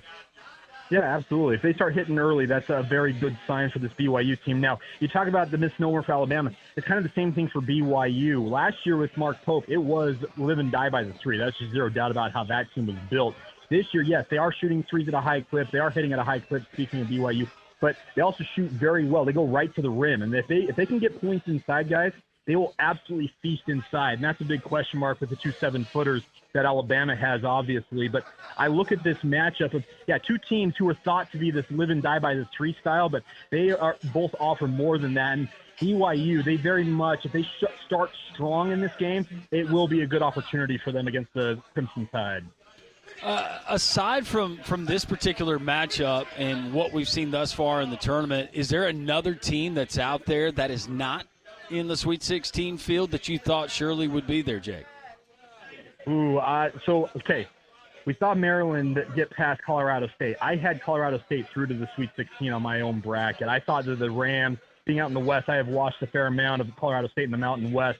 I thought the Rams were going to make it through, and it took a pretty controversial – it was a great game winner, but controversial fashion, obviously, because some people think it's travel. Other people thought it was a gather and then 2 steps. But that play single-handedly knocked the team I thought was going to make it to the Sweet 16 in Colorado State. All right, so you already mentioned it before. You kind of joked around saying the first team to 100 is going to win this game between Alabama and BYU. I assume that defense is going to be optional, in your opinion, coming up this week? Well, it's not even that defense is optional. They can play really good defense on one another. Just you guys have watched Alabama play. I've watched BYU up close. These are two just extremely efficient offenses, and their ability to score points in bunches is unrivaled in many respects across college basketball. This could be a game that looks very much like an NBA-style game where they're just hitting shots. Defense is there, hands are in faces, guys are trapping one another. That's the thing about it. You have two really, really good offenses going to head-to-head. So, first team to 100, it may not be for a lack of defense. It's just these two teams are that good offensively. What was the reaction from BYU fans with Dawson Baker and his ejection for elbowing the Wisconsin player in the jewels? Well, let's just put it this way. They were absolutely upset that he got ejected. Now, Gene Steratore had a great explanation of why it happened, because if you look at the letter of the law, when he lowers and goes, obviously, into the family jewels, that, according to the rule book, he has to be ejected for that play. So BYU fans were upset about it. There was a really cool video that came out, if you didn't see it on social media, of him celebrating in the locker room by himself after being thrown out. And he obviously he felt bad about getting thrown out. He didn't do it intentionally. It was just a letter of the law call, and it's unfortunate that he had to be tossed out of that game. All right, so you don't have to give us one if you don't want to, or you want to wait a couple of days, or whatever the case may be. Save it for your radio show. But you have a prediction for this game, BYU and Alabama? Oh, so I said it earlier this week. I said BYU 102, Alabama 99. I really do think it could be that high-flying of a game. Goodness. Oh, wow. Hey, listen, before we let you go, and I think you might have seen this before on social media with us, but we've kind of adopted the Utah Hockey Club because we've really been rooting for the name Yetis. Yeah. So take us down that road. What happened? Is that dead? And what are you hearing in regards to what the name of the franchise is going to be? So I apologize for disappointing you guys, but Yeti is dead. Unfortunately, there was a dispute with the Yeti Cooler Company. Come on. I know. There was a dispute with the Yeti Cooler Company in Austin, Texas, and they would not share the copyright or whatever you want to call it, the trademark they had on the Yeti name. And unfortunately, the hockey club offered to pay royalties, all kinds of different opportunities to essentially make sure that Yeti felt comfortable with it, and Yeti just flat out said no. So unfortunately, the Yeti nickname is dead, and if it's not the Mammoth now, I will be very, very surprised. That's so disappointing. What were the other names that were out there? It was Outlaws, which I thought was terrible. Yeah, Outlaws. They had one thing called the Utah Wasatch, which is the mountain range that we have along right next to Salt Lake City. That didn't necessarily fit. I think if they're going to go with the Outlaws, that's going to get an MLB team potentially down the line. They should go with the Outlaws. That's more of an outdoor feel and a summer type thing. So Mammoth, they had like Blizzard. They had a bunch of weird names, but outside of Yeti, which I favored, I thought that Mammoth was the second best choice, and that appears is where they're going. Oh, okay. Mammoth. There you have it. Jake Hatch joining us, KSL Radio in Salt Lake City. Jake, always a pleasure, man. Take care, and it should be a fun game between BYU and Alabama this week. Thanks, Jake. Absolutely. Thanks for having me, guys. Take care. That is Jake Hatch joining us on the Higginbotham Hotline. All our guests join us there. Pat, you deserve solutions that are built for you. Higginbotham is your one-source solution for insurance, financial, and HR services. Well, you need to get out to Courtesy GMC right off of I-459 exit 32 because they're going to close out March just like they did in February with record numbers and record deals. And I'm talking about up to $14,500 off 2025 GMC Sierras in stock today. How about up to $6,000 off MSRP on the brand new 2025 GMC Yukon Denali? These Yukon Denalis offer this luxurious and capable full-size SUV experience, great interior, redesigned information center, available with these 24-inch wheels and a powerful 6.2-liter V8 engine. How about 10% off MSRP on the 2025 GMC Canyon in stock?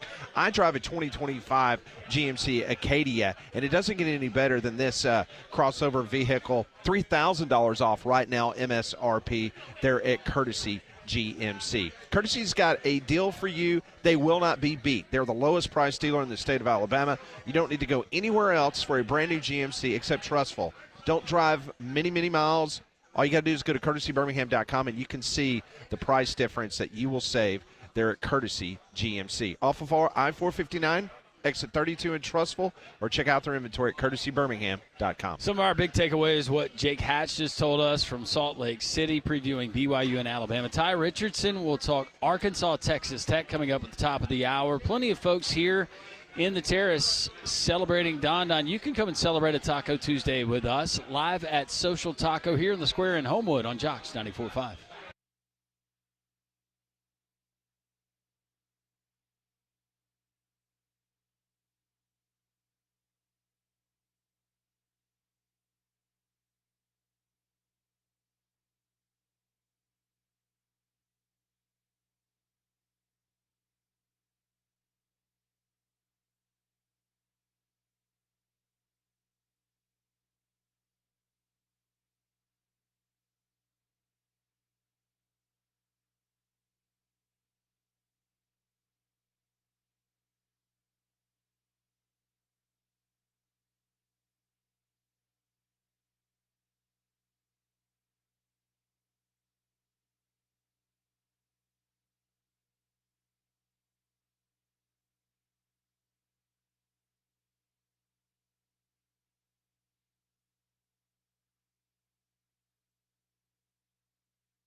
It is 11:47, Jocks 94.5, the Taco Terrace.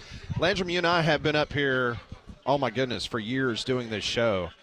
I don't remember a crowd this big. I mean, I hope the Homewood Fire Marshal does not maybe he's come on up spring here. break with his family.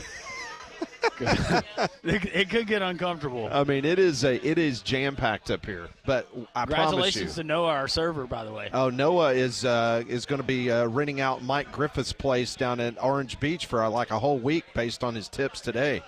This is going to be pretty outstanding for Noah. Good for him. But we will squeeze you in. Yes. There's always room, right? Yeah, we'll make room. Yeah. We got room here at the big table. That's right. We're letting the paupers sit with us over here. We have. Well, he's. You don't know. He's our security detail. Yes, he's I our know. special forces. He's member. not a pauper at all. That's He just is. a joke. He's hanging out. If he lets you sit next to him, then you can enjoy the big table.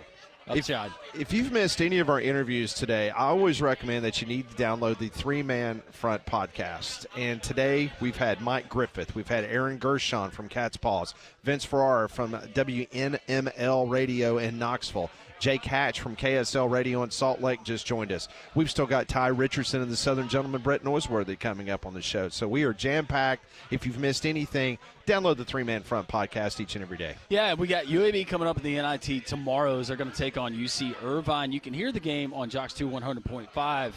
Pat's going to be a part of that broadcast. But the watch party officially begins at Rambler Sports Bar and Grill. I tell you about them all the time, but not only tomorrow for UAB and UC Irvine, but also Thursday night action with the Sweet 16 beginning with Alabama. They're open for lunch Wednesday through Sunday evening, but tomorrow for lunch, you drive through. If you want to go in, you get free parking there downtown. It's 1630 2nd Avenue South near Railroad Park. They got the 283-inch high-definition projector screen, state-of-the-art audio throughout the entire building, but also all the other video boards and the screens you're going to get, and a wonderful menu from the pregame warm-ups to the handoffs, the handhelds, the Ramblers sports drink menu. You got the Yellow Slammer for Alabama fans. For UAB fans, you got the Dragon's Fire cocktail, and for Auburn fans, the Tumors Lemonade. Heck, if you're an SEC fan, they got one for every school. It's Rambler Sports Bar and Grill, 1630 2nd Avenue South, near Railroad Park. And make sure you tell them Landrum from Three Man Front sent you. Conrad has joined us along with his best. Paige, she's here. Hugging Don Don. Yeah, Paige, she's getting out. Maybe rubbing it in the faces of all of our bracket entries. Yeah, she's Most at of number them 2, right? Are up here. I think she's number 1 right now, isn't she? Is she? She's number 1 or number 2? She's number 1 or number 2. Number 1 in our heart. That's good to see Conrad again. Hadn't seen him in about a week. It looks like he slimmed up a little bit. Hey, Paige, how are you? Yeah, good to see you, Paige. Not so much for Conrad, but How's good it to see feel to Paige. be married to a loser? Can't change the tire. Just kidding. I'm not going to bring that up. They can't hear us. They're engaged in conversation with the birthday boy. Yeah. Big birthday celebration. When are we doing the presents? When are they handing the presents? They're waiting for Conrad to get here. I don't know. I mean, something that Conrad's what does up to. Conrad have to do with this? I have no idea. Oh, well, could be. Oh, wow. Yeah. And here's the thing. Paige would probably allow it. Probably so. You know, Kaylee is she's behind us. Yeah, she's behind us right now. She's Oh, slumbering. I didn't know that. Yes. Yeah, I don't know if you can see it there on your screen. No, you can't. No, you can't. Hey, raise that so camera up. is- Raise the camera up. She You know, is- just pick it she's up. right. Just pick it up. Yeah. Pick it up. Come on, keep going. Can you go any higher? No, I want you to hold it up if you can. Yeah, there hold you it go. up. Now, There you like, go. like, Yeah, like right here. right there. Oh, Wait. there she is. Here she is. Oh, Wait, that's. Wait. What is that? Shouldn't touch that. You see that? Why do I feel weird? This is He's showing a little skin right there. See that? She slimmed up for the birthday. She did. She is a petite Kaylee. Is it Kaylee? Is that right? I Molly, you don't said know. Kaylee? It was Molly's Sure. idea. Molly No, told. that was not my idea. Don't put that one on me. But I heard that you agreed with Pat yesterday on the air that it was your idea. Yeah. That you got Well, he together kept saying that something was my idea, so I just went along with it. But then I That's found what out what the happened. idea Yeah. was, and so now it's. You got to be careful with Pat. You should know that by now. But yes, it's Kaylee. It is Kaylee. Yeah. Fun and frivolity here at Social Taco. I had to follow up, but I'm not going to. I'll ask you during the break. Let's hey, come here. Hey, you. Yeah, come here, you. Let's put him to work. He hadn't worked in forever. Hey, looks like he got some sun. I heard he's been. Oh my goodness! Look at you. I heard he's been getting. Look at that, Pat. Well, oh my gosh, the lobster boy over Walking here. melanoma. Not great. Happens every time. Did you fall asleep? No. I just didn't put sunscreen You didn't on. put sun. Well, it was that first sun that you got of the season. That's absolutely and that pasty right. white skin absorbed every bit of it. But I heard right. Paige has been beating your butt in tennis every afternoon. Is She that has. true? We're about to go play tennis right after this. Are you Are left-handed? you left-handed? You noticed that too. Wow. Deuce Knight and now Paige. Paige. is left-handed. Yep. And Tim Tebow. What is going on here? And Tua. Hey, PG. Who was the really good left-handed tennis player? The most well-known? I don't know. Dave would know. Yvonne Lindell. Ask I don't know. FSU Dave, the most well-known left-handed professional tennis player. I'm trying to think of the name. Best left-handed tennis player of all time. Who was it? Who? Rod Laver. Only person to win 2 Grand Slams. Was it Yvonne Lindell left-handed? He was up there, but Linda was big. You were. Yeah, you were on air. Careful there, FSU Dave. How many of you have? See what happens when FSU gets that big payday from the ACC? I know, Now they're right? arrogant again. Yeah. Well, you have to assume we're always on the air, Dave. If there's a microphone, we're Played for 4 years because professionals weren't allowed to play. Okay. All right. I'm checked out. That's yeah, enough I tennis. don't know what he's talking about. That's enough tennis. Yeah, thanks. Thanks. Move on. All right. Go back to your seat. Yeah, you can leave now. Good old FSU Day. Hey, Oh, Conrad. back to Conrad. Hey, what's Hey. going on? What's up? Missed you guys. No, you didn't. No, you didn't. No. Not one text from the beach. Not one. Yeah, no, I didn't. I'm sorry. I was busy watching basketball and getting sunburned. Watching your wife dominate the bracket. Yeah. Well, hey, that money goes in the same account, so I'm fine with it. You know what's funny is my wife's in third. Oh, is she really? Yeah. Who's in first? I don't know who. That's Pat's buddy that he brought in. Some ringer. They've rigged it somehow. I didn't know if that was one of Some Pat ringer. and Ryan's, their 10 million brackets they put in there to boost up the pot Yeah, for right. themselves. We just had Mark from Pelham call. He said that Nadal was the best left-handed tennis player. Oh, and he's okay. disgusted that you forgot that. I'm sorry. Oh, I is asked. Nadal left-handed? I didn't know Rafael Nadal was left-handed. Only when he Okay. has to be. Do you like playing on clay, Paige? Do you like playing on clay for tennis? Yeah, no, that was Nadal's thing. All right, so Lefties. Just give her a court, a ball, and a racket. That's right. That's right. so That's put all she her needs. on. I don't And want an to talk to you. opportunity. Let's Okay, put yeah. Paige on. Yeah. Put Paige on. All right, Paige is joining us now. Hey, Paige. Hey. How's it going? How are It's you? going good. How are you guys? Good. All right, so Paige, We got you so are much to catch up there on. are 68 people in our bracket, Yes, and you are currently in second place. I am. So tell us your secret. Why are you doing so much better than your husband? Because I know nothing about basketball. Well, and, neither does your husband. I mean, apparently. I Yeah, don't we've know. learned a lot about him not knowing things. The tire change thing. that- Okay, so He knows Paige. how to change a tire. Does he? He just didn't happen to have the spare with him. Oh, please. Okay, so you've got Florida, Houston, Auburn, and Duke Yes, in your Final Four. just purely based on vibes. Just vibes. Just vibes, and it's working. It's very much so. Yeah. It's pretty crazy. She's sitting there at number 2. I mean, I watched a little basketball with Conrad leading up to this, so I kind of generally knew who was, pretty good, but yeah, just purely vibes. Well, it's very impressive. Thank you. Just like the crowd here at Social Taco. Yeah, it is. Paige, thank you.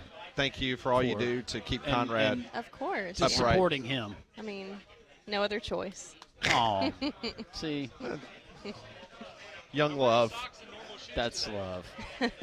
And he is wearing tennis shoes today. That's good. Yeah. Yeah, he is. Well, Good it's for 'cause we him. gotta Black play tennis. socks.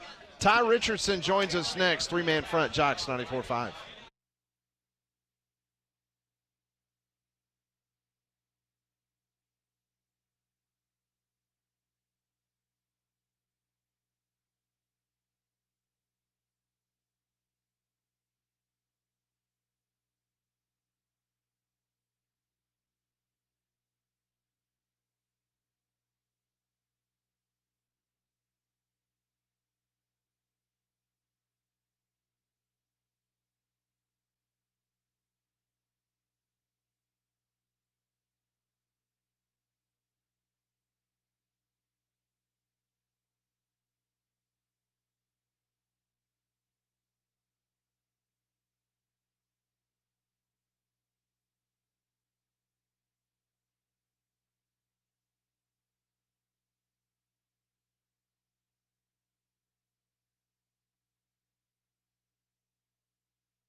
It is hour number 3. It is a festive social taco. It's festive every single Tuesday, but today we celebrate one one of our great Jocks listeners, as he is hanging out here at Social Taco, the Taco Terrace. We have almost reached capacity, but we have other listeners that are hanging out downstairs in the dining room, and it's a nice day for patio weather as well. If you can't make it before we go off the air at 2 o'clock, the half-off happy hour from 3 to 6 Monday through Friday. Come and enjoy it. And on the weekends, you got brunch, the Bottomless Tapas brunch, 10 to 2:30 on Saturday, 10 to 2:30 on Sunday. SocialTaco.bar for more information.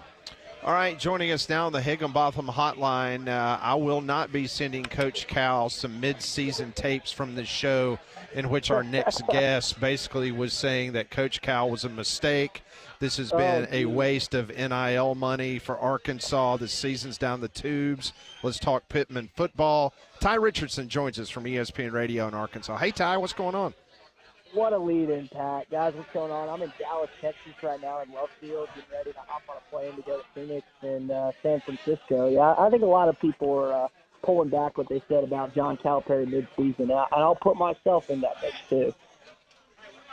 Yeah, look, and you're right. There are a lot of people. I will say this. I publicly stated this on the show when the announcement that John Calipari was named the new Arkansas head coach. I'm trying to remember. About a year ago, I said it on the show, man, that is a combination of success. I have them in the Elite Eight. Maybe that happens, but to your point, nobody saw this coming. As far as things that were just most unpredictable or unforeseen by you in your Arkansas fandom in that history, where would this rank? Would this be a top 3? It's up there, man. I mean, to go where they were, dead in the water. I know Cal's usually, they shut the coffin, but they didn't put the nails in like 100 times. But he's right. I mean, I think everyone had him dead. And now I don't know if you guys saw Cal shared on the Pat McAfee show they do Heroes Back, and it's available for this Thursday. And if they win, obviously he'll play either Florida or Maryland. So there's been a lot of good things happen for Arkansas last week, and that's just another one to add to the list. All right, Ty, let's go back to that big win at Rupp Arena. In your opinion, was that what kind of got everything going in the direction that it's currently in? Yeah, no question. I mean, you saw Cal and the smirk he had when he was walking into the arena, talking with old friends. And that's what I think when Arkansas fans were like, okay, he's our guy. And since then they see Ellen and Megan Calipari crying on the sidelines on the way to the Sweet 16, and they're like, all right, we used to attack you and hate you, now we love you. It is such a dynamic shift. I think Arkansas fans, like the only difference would be like if like Tony Vitello eventually became Arkansas's head coach, the Tennessee Volunteers baseball coach, because they hate that guy, even though he was an assistant. But I just don't know if anything compares to Cal coming and coaching Arkansas after 15 years in Lexington. So, Ty, I just wanted to ask you real quick. It was maybe a couple months ago now that we were talking, and I asked you about Boogie Fland and the potential for him coming back for the postseason. So since we had that conversation and it was kind of up in the air, are you prepared to give me credit for his miraculous return in time for the NCAA tournament? Conrad, I'll give you credit for that. I'll give you credit for texting me after the St. John's win like a good friend. Thank you, Ty. Thank you. After Bama advanced to the Sweet 16. But, no, Boogie, I think a lot of people – so when it got closer, my thought was, okay, you might get Boogie back for the round of 64, round of 32 game. And could the way he framed the two, it was only going to be this weekend. Well, now it looks like it could play out exactly that way. So I wasn't sold on him coming back. I tend to think like a lot of Arkansas fans did. He's going to get ready for the NBA draft. But give that kid credit. He might be hurting himself draft stock-wise or helping himself. I think a lot of GMs and executives and other people are like, okay, this kid came back to help his team. I want that kid on my team in the future.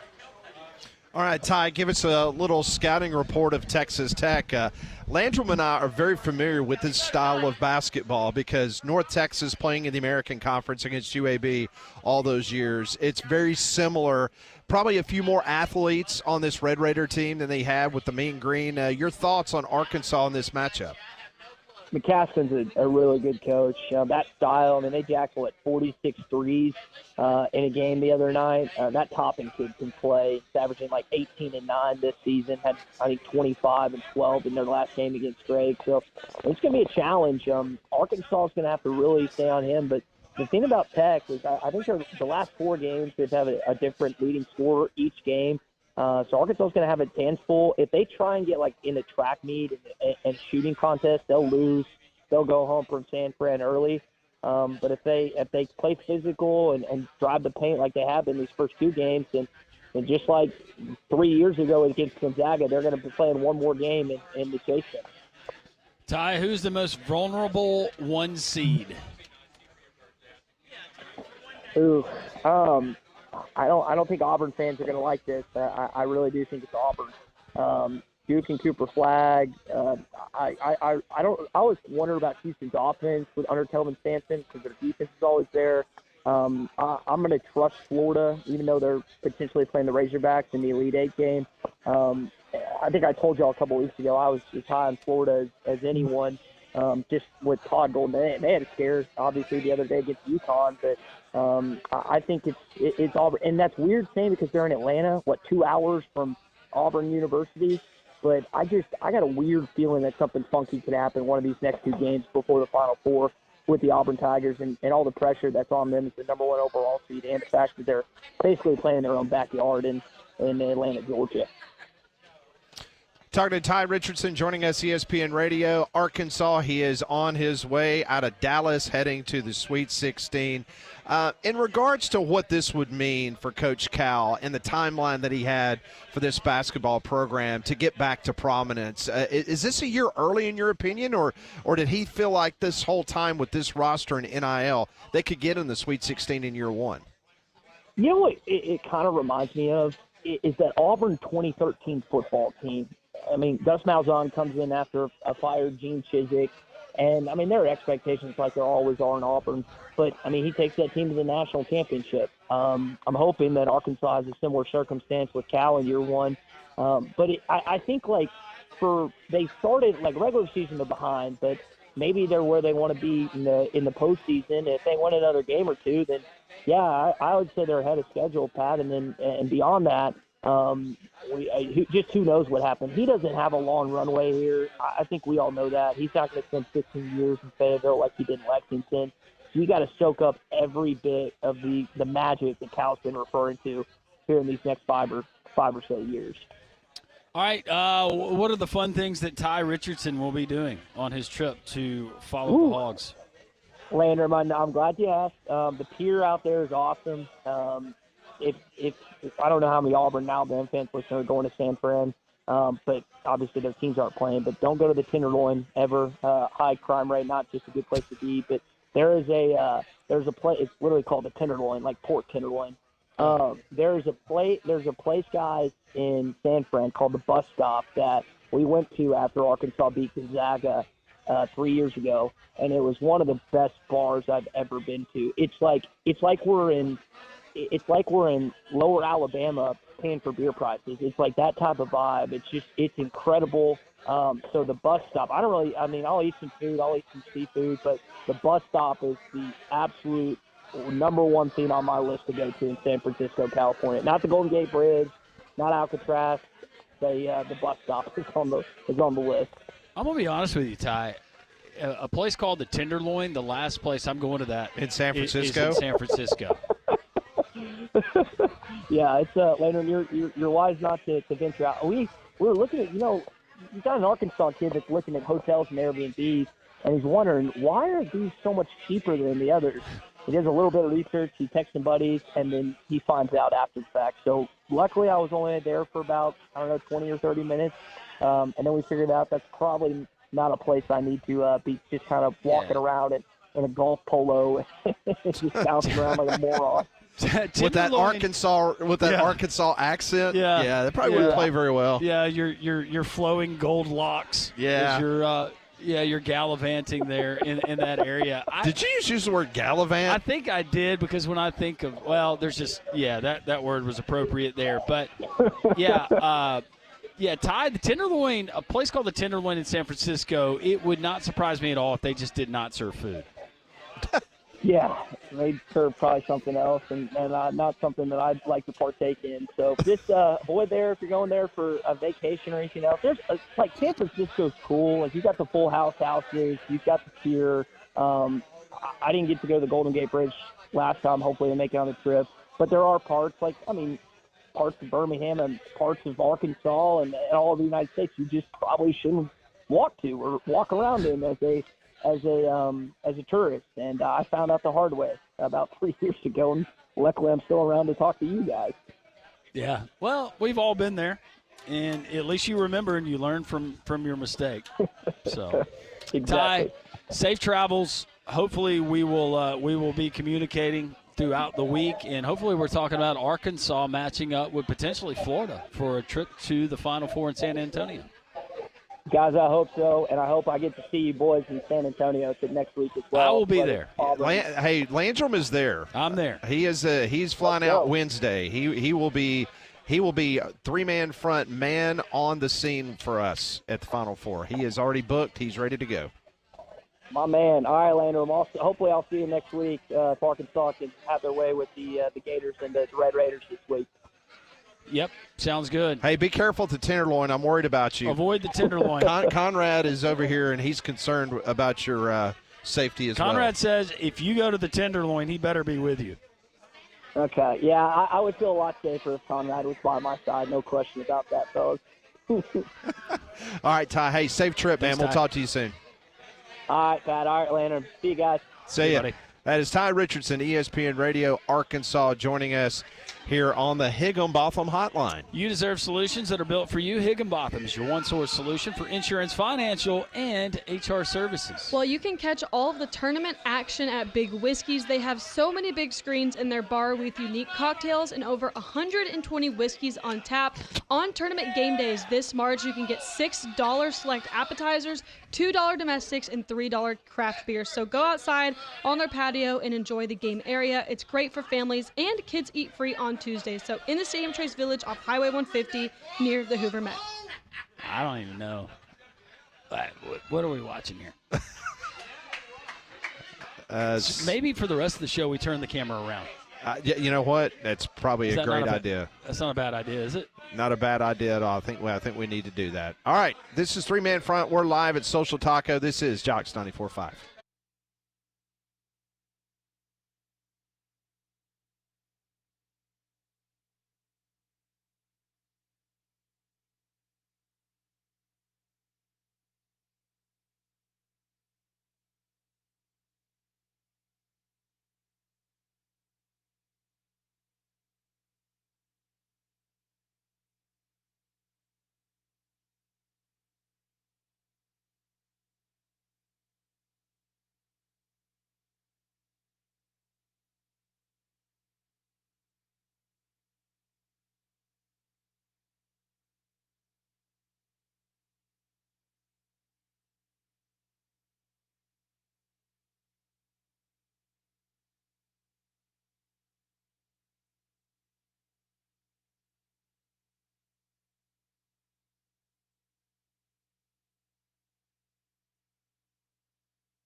Well, if you're watching us on YouTube, we're turn the camera around so you're able to see some of the fun and frivolity going on with the crowd up here on the Taco Terrace. It has been a very interesting last 5 minutes, Landrum. Yeah. Man, just the reaction from Don Don when they gave him his – what would you call that? Would you call that a gag gift?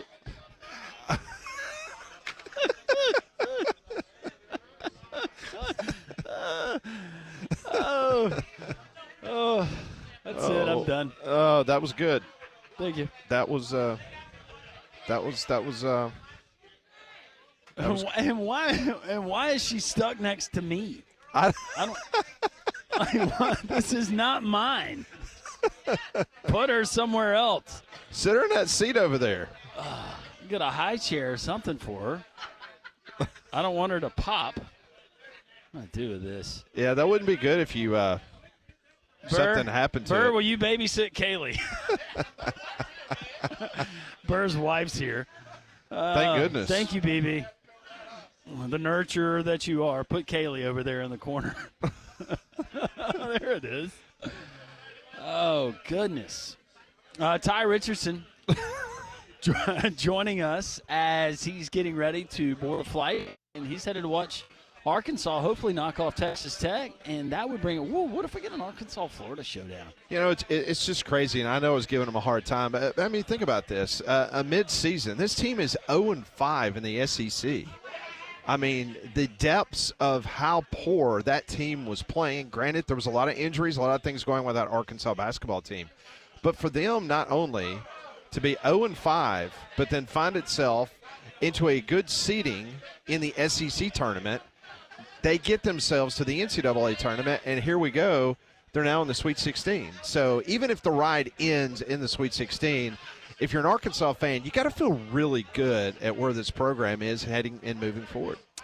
Yeah, and for John Calipari, as much as we knock him, this is a team that heard it to the beginning of the conference schedule and getting off to the slow start.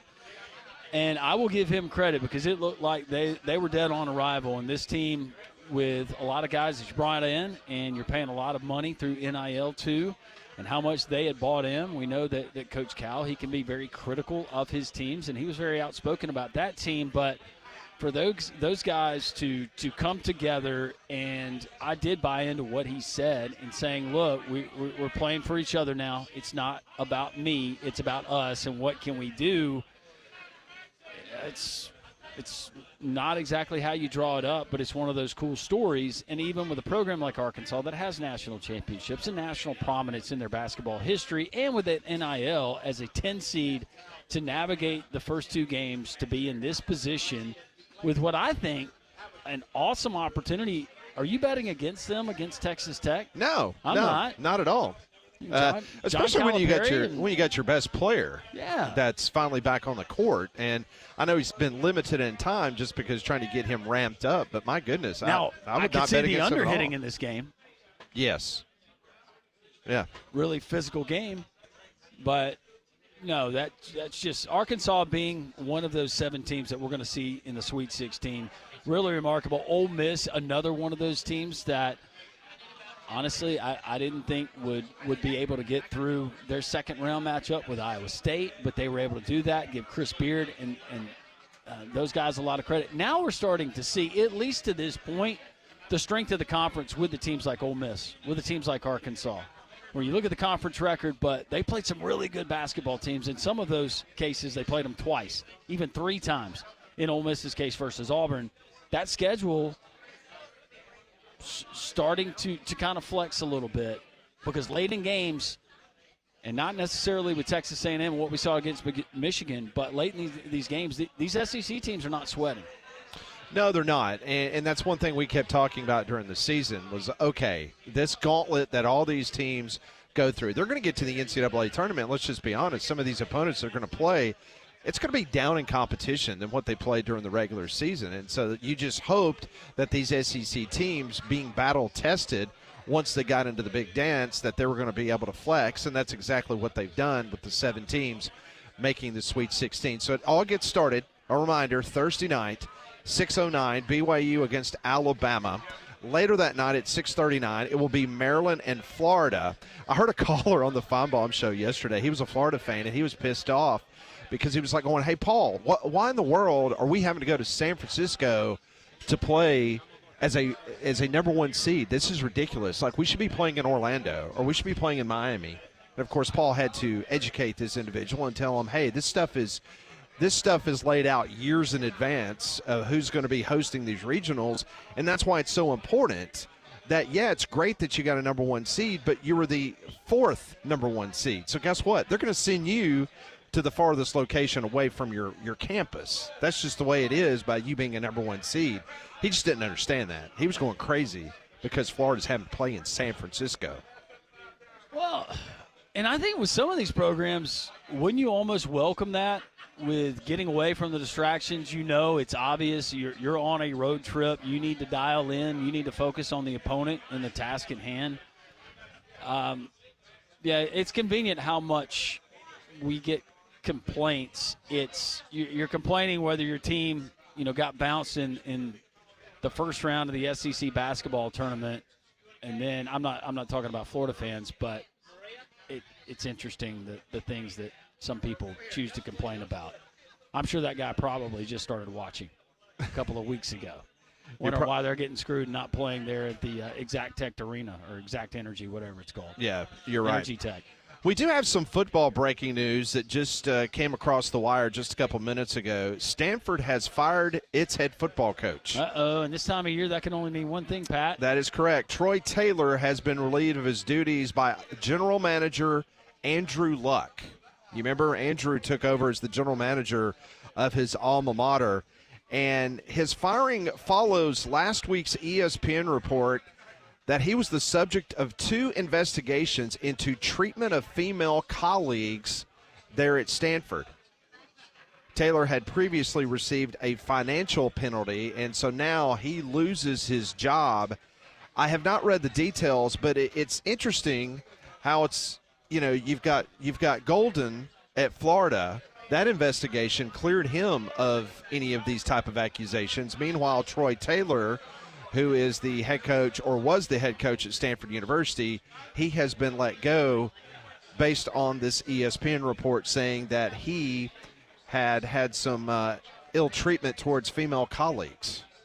Now, what I saw you're reading that report, I'd seen a report where it was considered on the line of bullying and belittling, but it could be something totally, or it could be connected to something else that we will, I'm sure, find out in the coming days. But for Troy Taylor, that's really unfortunate.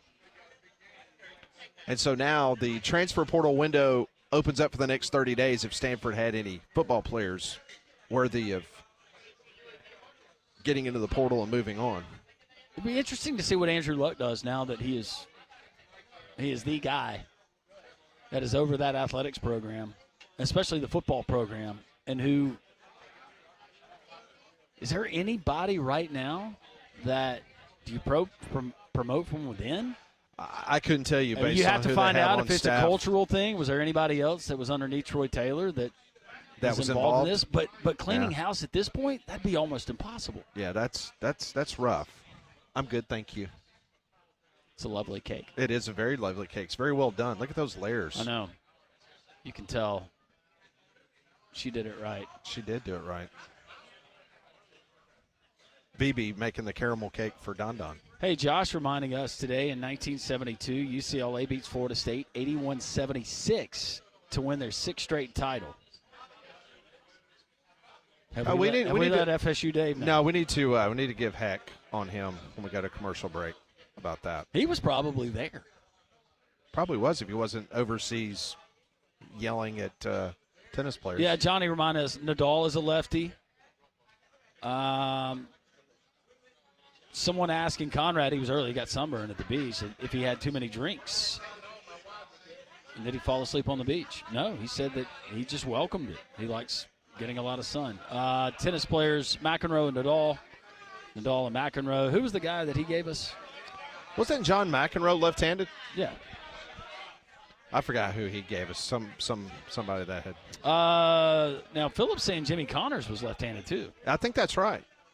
Someone texting in, and I kind of agree. Houston is the team that got the shaft. Purdue, and then the Tennessee-Kentucky winner there in Indianapolis. I was going to this just came out just not too long ago.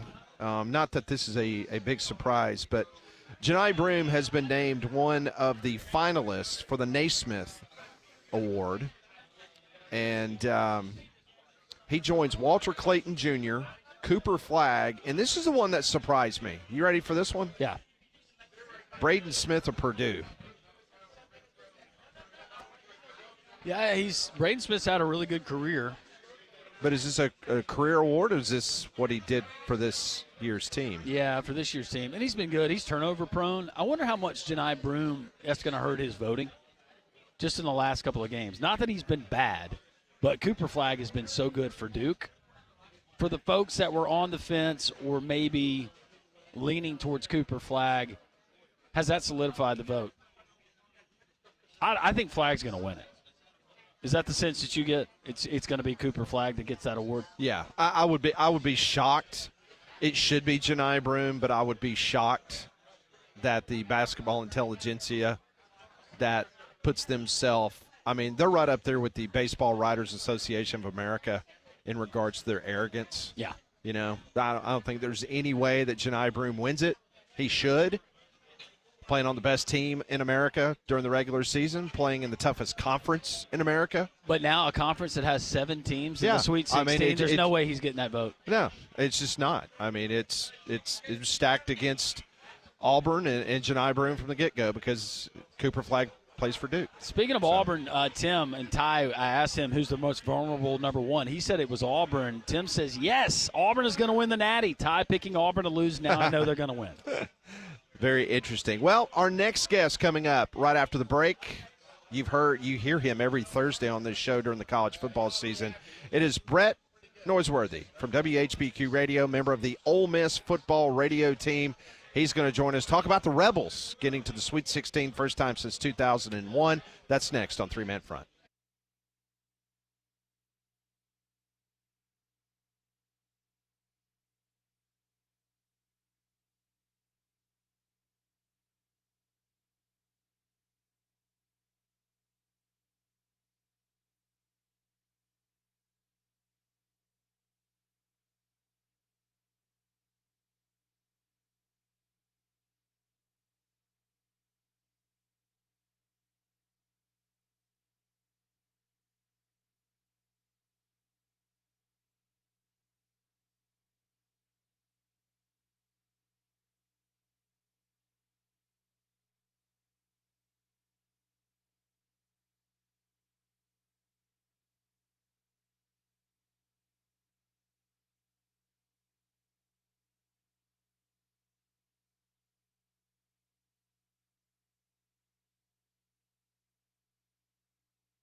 It is 12:33, Jocks 94.5. You know, before we know it, it is going to be a Thursday during the football season, and the docile tones of our good friend Brett Norworthy will be on these airwaves each and every Thursday. He joins us now, a very special edition of Brett Norworthy, the Southern Gentleman, here on Jocks 94.5.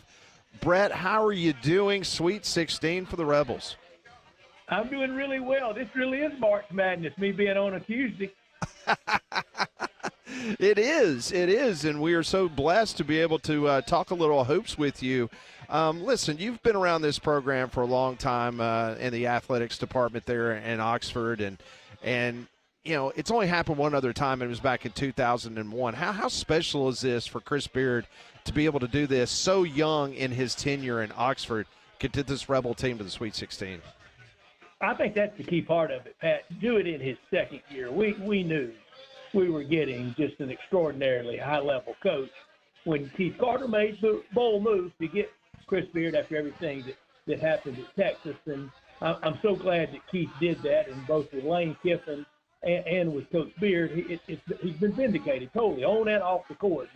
Their assimilation to Oxford and both of them. I love people when they say that Chris Beard and Lane Kiffin aren't happy in Oxford. You don't know them very well if you say that. No, Chris Beard still has not bought a house, but he lives in a guy's schoolhouse that we all would like to live in, and it is very, very nice.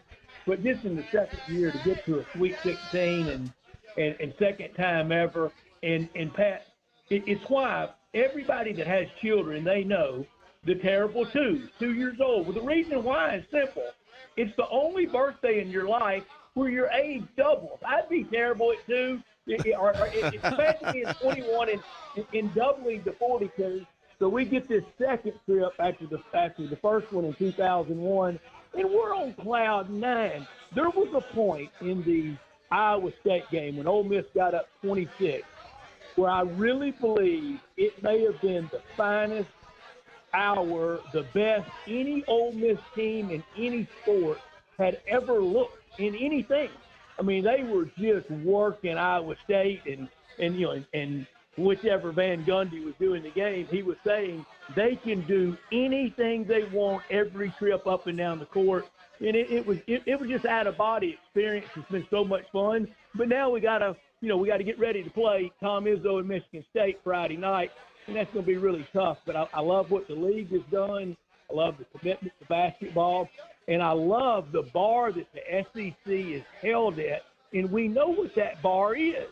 The bar is you better bat 1,000 or we're going to criticize you. And now we get 7 out of 14 teams in the Sweet 16.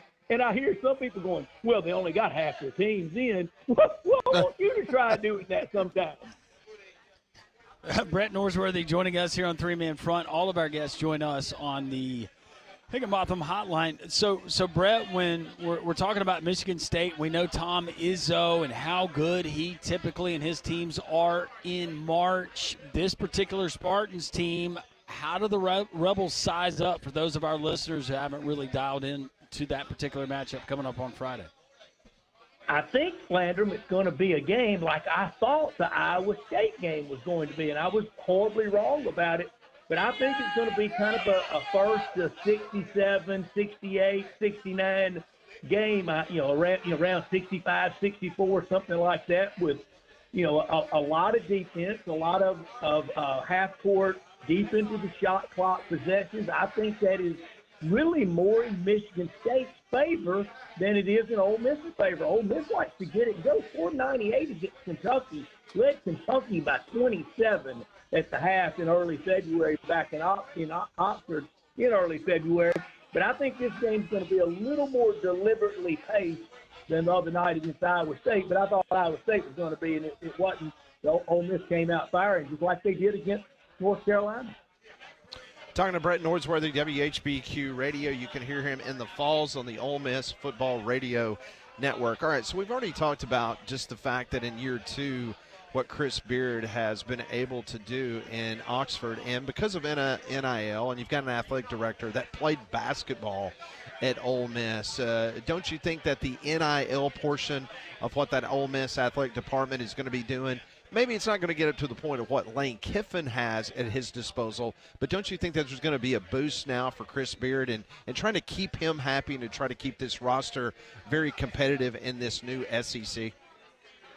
Pat, it will, and the commitment is there. The commitment is there for Coach Yo and the women's program. When you have a basketball AD, I don't think basketball is ever going to be considered secondary, and it sure is not to Keith Carter and just the job that he's done. I mean, truly extraordinary. I love when people want to talk maybe what school has the best football, basketball, baseball kind of trio of coaches. I like to expand it out and go AD, football, basketball, baseball, and I'd put Ole Miss and Tennessee at the very top of that right now in the SEC for what's been accomplished. But, yeah, the NIL is going to be fully funded for basketball. If there's a player out there that Chris Beard thinks he can get, Walker Jones is going to go raise the money and commit to him. Brett, if we're positive thinking, right, on the potential matchups that we could get on Sunday there in Atlanta, Auburn, Ole Miss, Part 4. How would or how do Rebel fans that you've talked to look at that potential matchup? Well, the first one and the first two really were blowouts. It was really all Auburn that got a little bit closer in Nashville in the third one. I think Auburn is the team to beat out of the SEC this year. When I did my bracket, I had Auburn in top left winning that region in Atlanta, and I had Florida winning the San Francisco region, with Duke defeating Bama in the Elite Eight in Newark, and Houston defeating Tennessee in Indianapolis. But I told Molly when she got me on, I said, I'm going to go with I'm kind of scared lock of the week. Do y'all mind? No, go for it. I would love it. All right, now this is not football. I ain't scared. This is I'm kind of scared lock of the week. Okay. Let's go full dreaming, and I'm dreaming. I don't think Ole Miss can beat Auburn, and I think it would be an upset if Ole Miss beat Michigan State. But let's go full dreaming for next week in San Antonio. A long river walk, as we all know, it's very tightly compacted. In fact, I said at the Final Four in 2018, you get the wrong kind of match. I was there for Villanova, Loyola, Kansas, and Michigan. I said, if you got the wrong kind of matchups down here, somebody ends up in the water. I mean, if it got good and mouthy on Friday night like it can in these SEC towns, so let's go full 82nd Airborne necessary for San Antonio and go Ole Miss, Arkansas, Bama, and Tennessee. No, shut your mouth. Wow, that would be something. And by the way, since I lived in San Antonio and I've been down at the Riverwalk, I was never thrown into the river, but I can tell you it's only about 3.5 to 4 feet deep. So it's pretty water. Well, they color it. Yeah, but if you've been drinking margaritas all day, bathtub water is enough to drown in. You got that right. Yeah. You got that right. There's no doubt about that. That would be so much fun. But also you could have this. You could get Auburn or Ole Miss, top left in the Atlanta region. You could get Florida and San Francisco, Bama in Newark, Tennessee in Indianapolis. And what I would love the most about that is that would be 4 charter members, the real SEC, the old SEC, the 10-team SEC, playing conference basketball on a Monday night SEC. That would be something. That would be incredible. Brett Norworthy joins us, WHBQ Radio there in Memphis. Before we let you go, we got to talk a little football.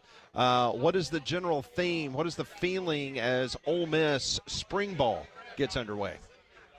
Well, it's just like NFL OTAs, Patty. I mean, it's get out there, and Lane knows he's got a good team again. There's no need for, a whole lot of Oklahoma drill and trying to run somebody off and get somebody hurt. It's really to see who is really ready to make that next level of cut that he has talked about, and that's what it is. It will be after, after the spring semester's over, after spring football's over, there's going to be another round of cuts. That's what it is. They want to be treated like pros, and they're being treated like pros, and they should be, and they're being treated like pros in the workout. Jokingly, you can go to spring football, and it looks like intramurals have broken out. So this is not any hitting. I mean, it's very little shoulder pad wear. It sure is. That is Brett Norworthy, one of our favorites of all time, joining us here on the Higginbotham Hotline. Brett, always appreciate it, man. Have a great show this afternoon, I'm sure. I was going to ask you, did you make it to AutoZone last night to watch the Cardinals and the Redbirds? Pat, I was not able to, but I'm looking forward to the season. We're doing baseball predictions on Thursday, and you know my standard prediction every year. Sorry, Landrum. My standard prediction every year, I've never gotten it right, but every year I predict Cardinals over the Yankees in the fall classic. Well, that would be good for me and you against Conrad, since he's a big Yankees but fan. I don't think that's going to happen any more than my Final Four in San Antonio. Here's your college football note real quick. One of the Sweet 16 matchups, Arkansas and Texas Tech, that was the Liberty Bowl just a few months ago. I did not. I forgot about that. Very nice. That's a nice tie-in there. Oh, one other thing. I keep thinking of these other things. So the Showboats this weekend, they got a new head coach yesterday. Ken Weisenhunt stepped down. What are you hearing on the UFL front there in Memphis? Yeah, I'm not going to be able to go this weekend. I'm going to be all basketball, but I am going to go this year. And it's two coaches now that didn't make it to opening day.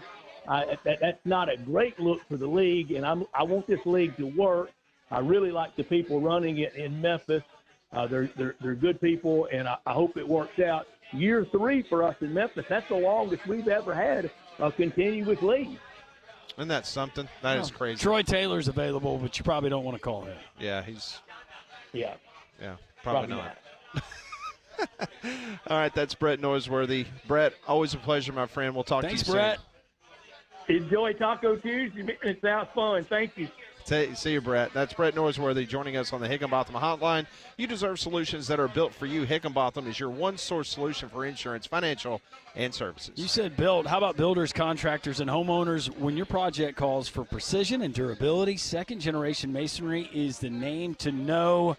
These are your folks for concrete work, cinder block, and beautiful stonework. If you're a builder needing a dependable local company for masonry work, and I know you guys are always looking for dependable subs that are going to get it done and get it done right, Second Generation Masonry, that's the team. They also do stunning backyard transformations. If you're a homeowner, like outdoor kitchens, hardscapes, patios, fire pits, retaining walls, and concrete driveways, every project is going to come with at least a 1-year guarantee, and their craftsmanship is second to none. It's going to speak for itself. If you want to look at some of the completed projects, you can go to secondgenerationmasonry.com. Secondgenerationmasonry.com. And as always, tell them Landrum from Three Man Front sent you. So I've been getting some text messages. We have turned the camera around on our YouTube page. Yeah.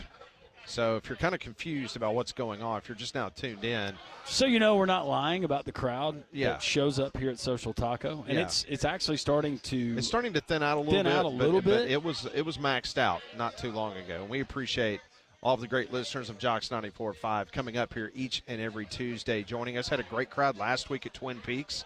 On Thursday and Friday, we'll have some more remotes coming up in the very near future that we'll be announcing. So we're getting out and about this spring, and we appreciate all of our great listeners on Jocks 94.5. Including Gary and his wife, not Gringo, but another Gary. He's in medical sales. He's out on the patio with his wife, and he stopped me as I was coming back upstairs in one of the breaks, and he said, hey, I just want you guys to know I listen every single day, and that's why we're here. We're not out there with y'all. But, yeah, so if you can't come up and say hello, then the patio weather's nice today, 76 and sunny, and half-off happy hour. If you can't make it in before 2, Pat, 3 to 6, Monday through Friday here at Social Taco. We have had a jam-packed show. We appreciate all of our great guests today. Mike Griffith, Aaron Gershon from Cat's Paws, Vince Ferrara from the Sports Animal in Knoxville, Jake Hatch from KSL Sports Radio in Salt Lake City, Ty Richardson, ESPN Radio in Arkansas, and you just heard Brett Norworthy from WHBQ in Memphis. We are wide open the rest of the way. We hope to hear from you on the Courtesy GMC text line, 1-205-834-9450, or give us a call. We'd like to talk to you as well, 1-800-239-WJOX.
It is 12:50, Jocks 94.5, Pat Smith, Landrum Roberts.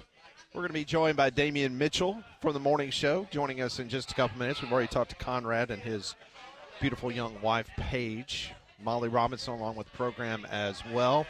It's been quite a day here at Social Taco. We'll be here until 2 o'clock. Well, Wallace State men's basketball saw their season come to an end on Sunday as they fell in the first round of the NJCAA National Tournament, but the Lions finished the season with an impressive 26-6 record, including an ACCC Tournament championship. The Lady Lions basketball, now they will take Murray State College today in the opening round of the Women's National Tournament. So for more info on Wallace State Huntsville, go to athletics.wallacestate.edu. Okay, Damien Mitchell joins us from the Damien Mitchell Show, heard weekday mornings from 6 to 7 on Jocks 94.5 with special guest Conrad Van Order. You just came in here, and you had to fight through a huge crowd. Just your impressions of what you're witnessing here at Social Taco. One, I mean, happy birthday to Don Don. Hope he enjoys it. And you told me I caught like the tail end of it, so I can only imagine You caught the tail end. What kind of shindig Conrad and Paige walked into. But that's a lot of love up here. A lot of support. Happy birthday! I'm just telling you, it was debauchery. That's what it was. I see. I know there's been times that you have at least attempted to look into those hedonism cruises. At times, I might have had a Google search here and there. Yeah, on your home computer. Of course, never at work. No, but yeah, no, it was pretty wild. Great listeners, great crowd. Of course, the big moment was the big gift that you'd help pick out for Don Don. Who helped? You did. No. I had no partaking in that one, and I just gave him a handshake and a hug and said happy birthday. That's all I contributed. Has anybody ever given you one of those? No, not at all. You ever purchased one for yourself? No, not in the slightest. I have to ask these questions. Understandable. Okay. Well, she's there for the taking, but something tells me Don Don is keeping a close eye on Kaylee. As he should. Do the camera so that folks might see that. You can just put it out in front of the camera. Or bring her to the camera. Camera's right there. There she is.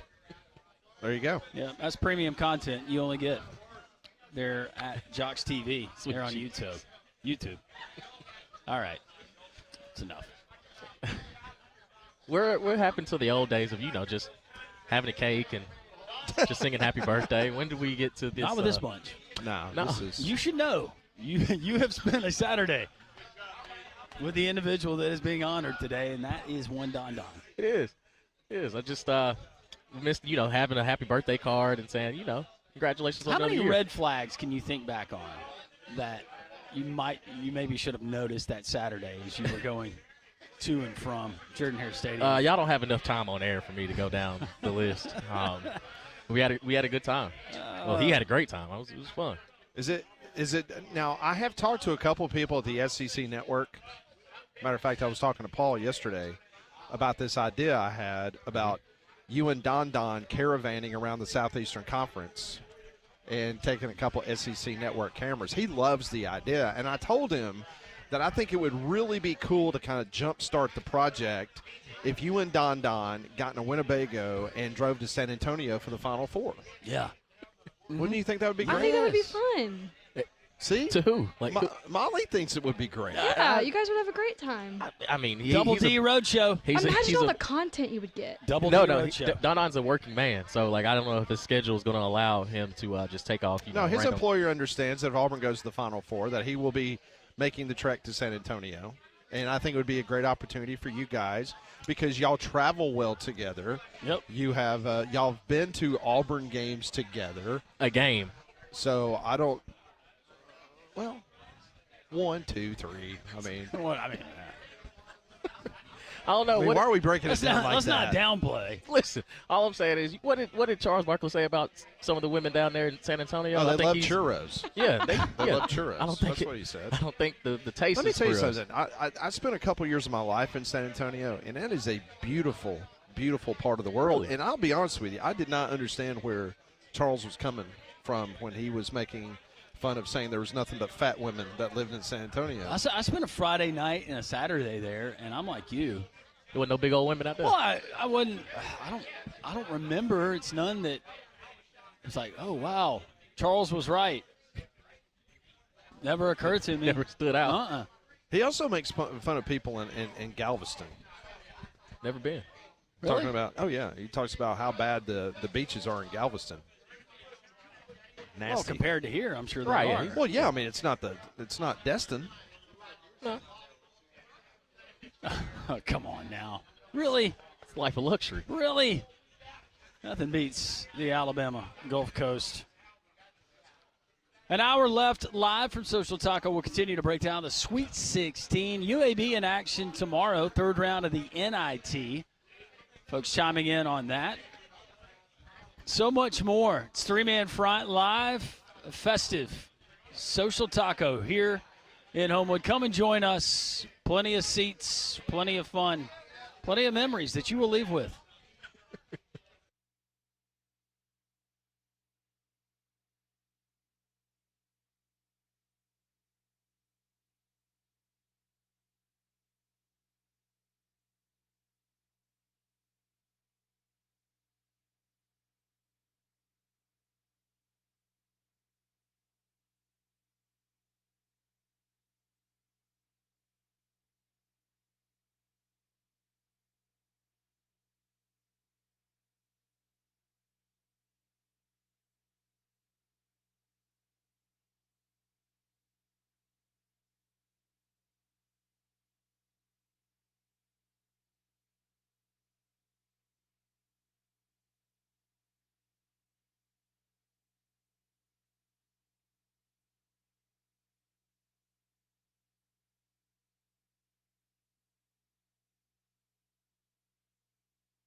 It is 1 o'clock. Welcome back in. This is Three-Man Front, Jocks 94.5. Pat and Langell, we're live at Social Taco. Molly Robinson holding the fort down there high atop Red Mountain of the studios of Jocks 94.5. We have heard from a lot of people today. We just heard from Damien Mitchell from the Damien Mitchell Show here on Jocks 94.5. We heard his cohort on the Damien Mitchell Show, Conrad Van Order. He joined us a little bit earlier.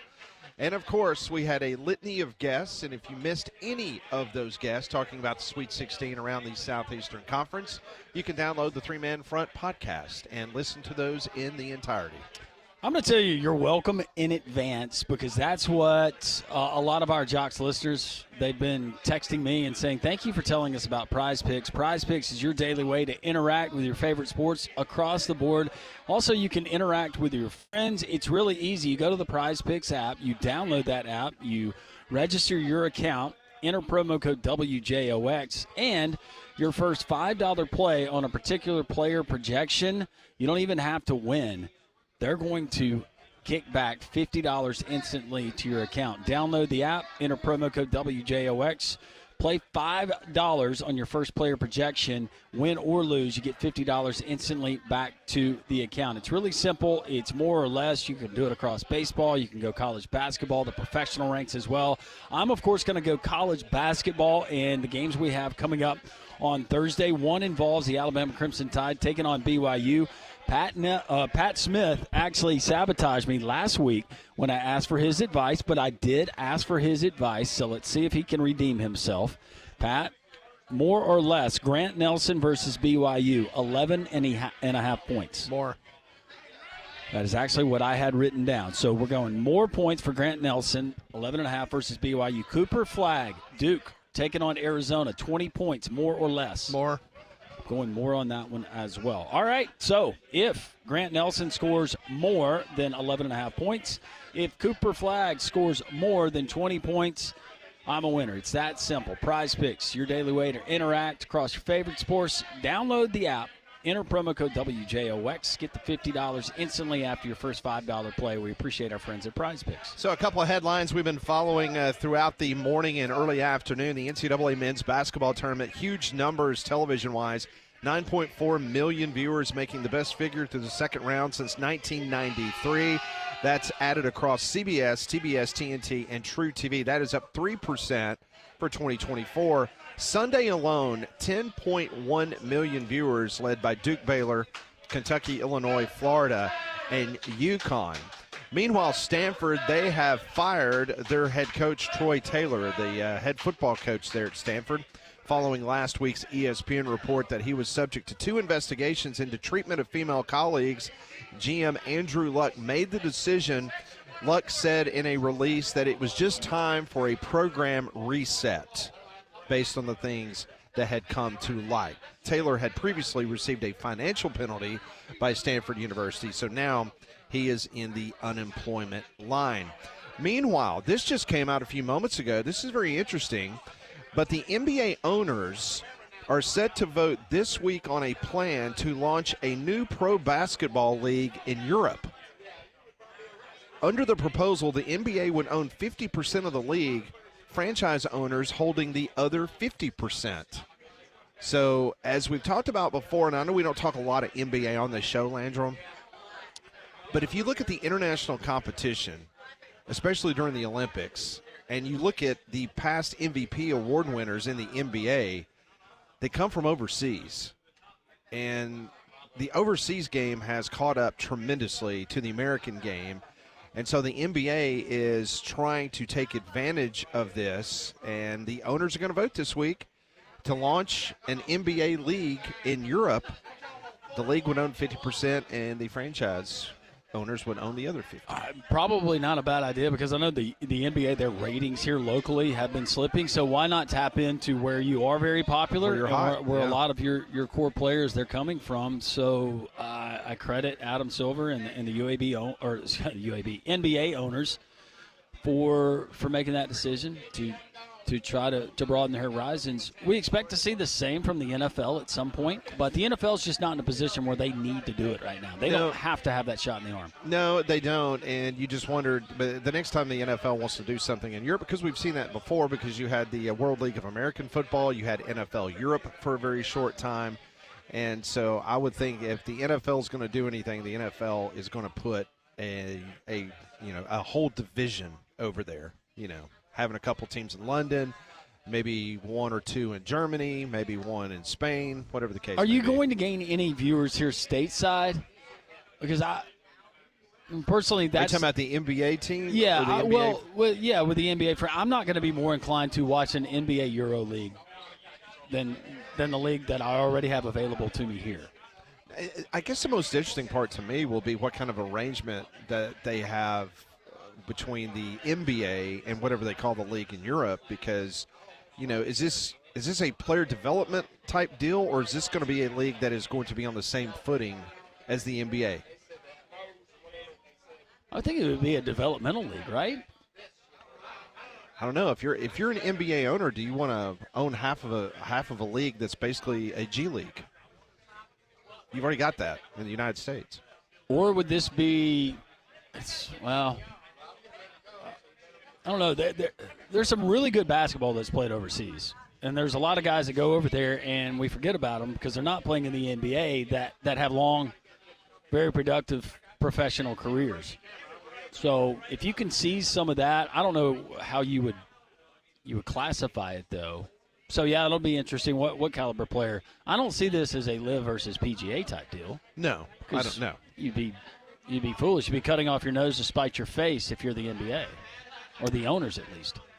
Speaking of the NFL, word came out this morning that Netflix had an opportunity to actually bid on the NFL draft, and Netflix passed.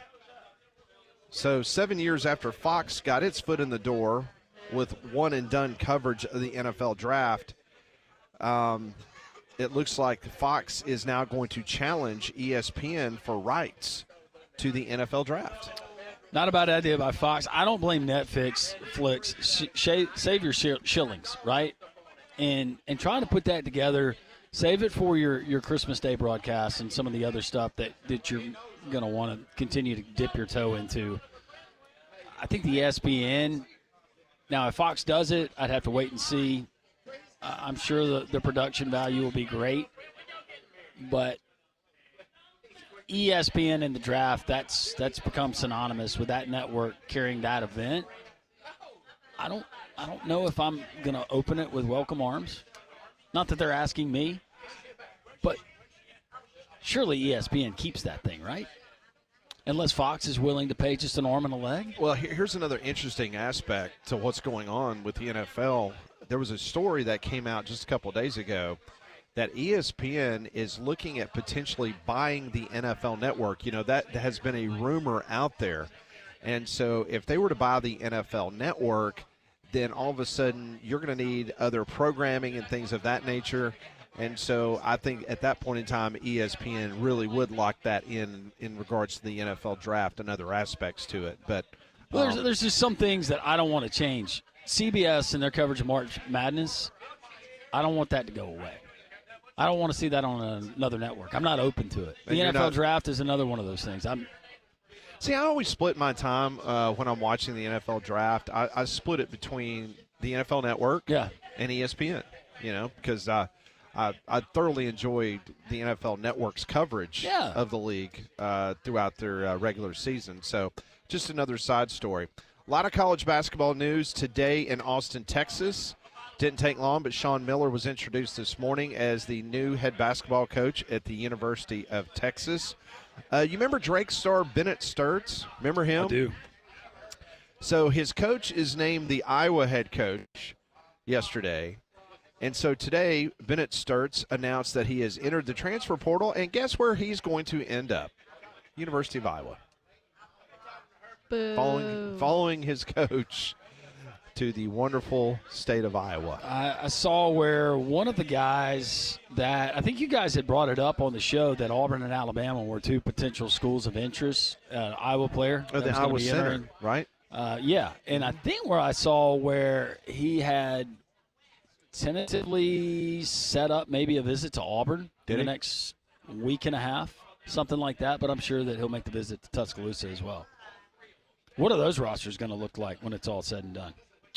For Bruce Pearl and Nate Oates, I mean. Yeah, that would be something. So North Carolina football had its pro day at their indoor facility. I think there was about 20 players. Pro day was attended by former North Carolina greats, NFL agents, media members, and scouts from 31 teams. was in attendance there in Chapel Hill. But there was one person that was not there, Molly. Did you see who did not make it to Pro Day? Oh, no, who?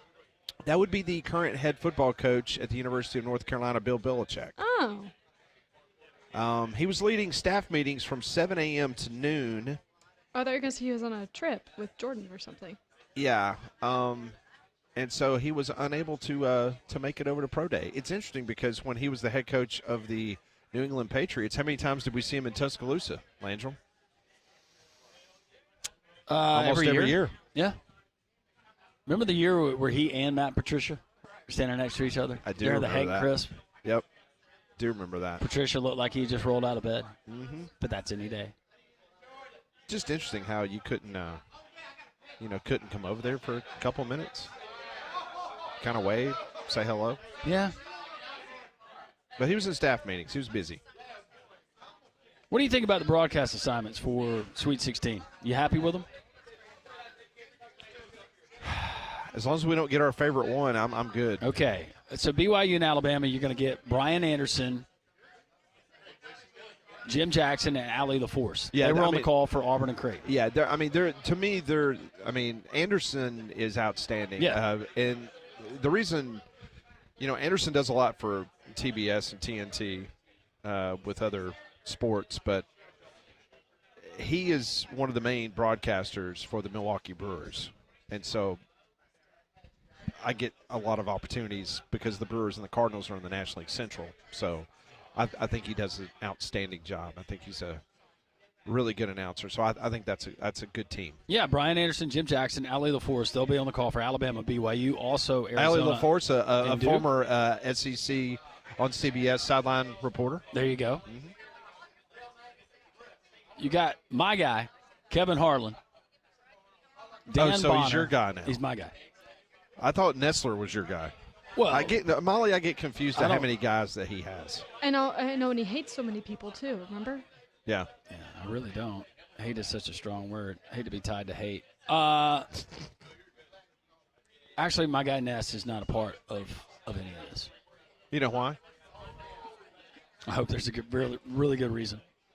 Well, I'm sure him and Gary Danielson are doing some kind of broadcast camp for underprivileged kids.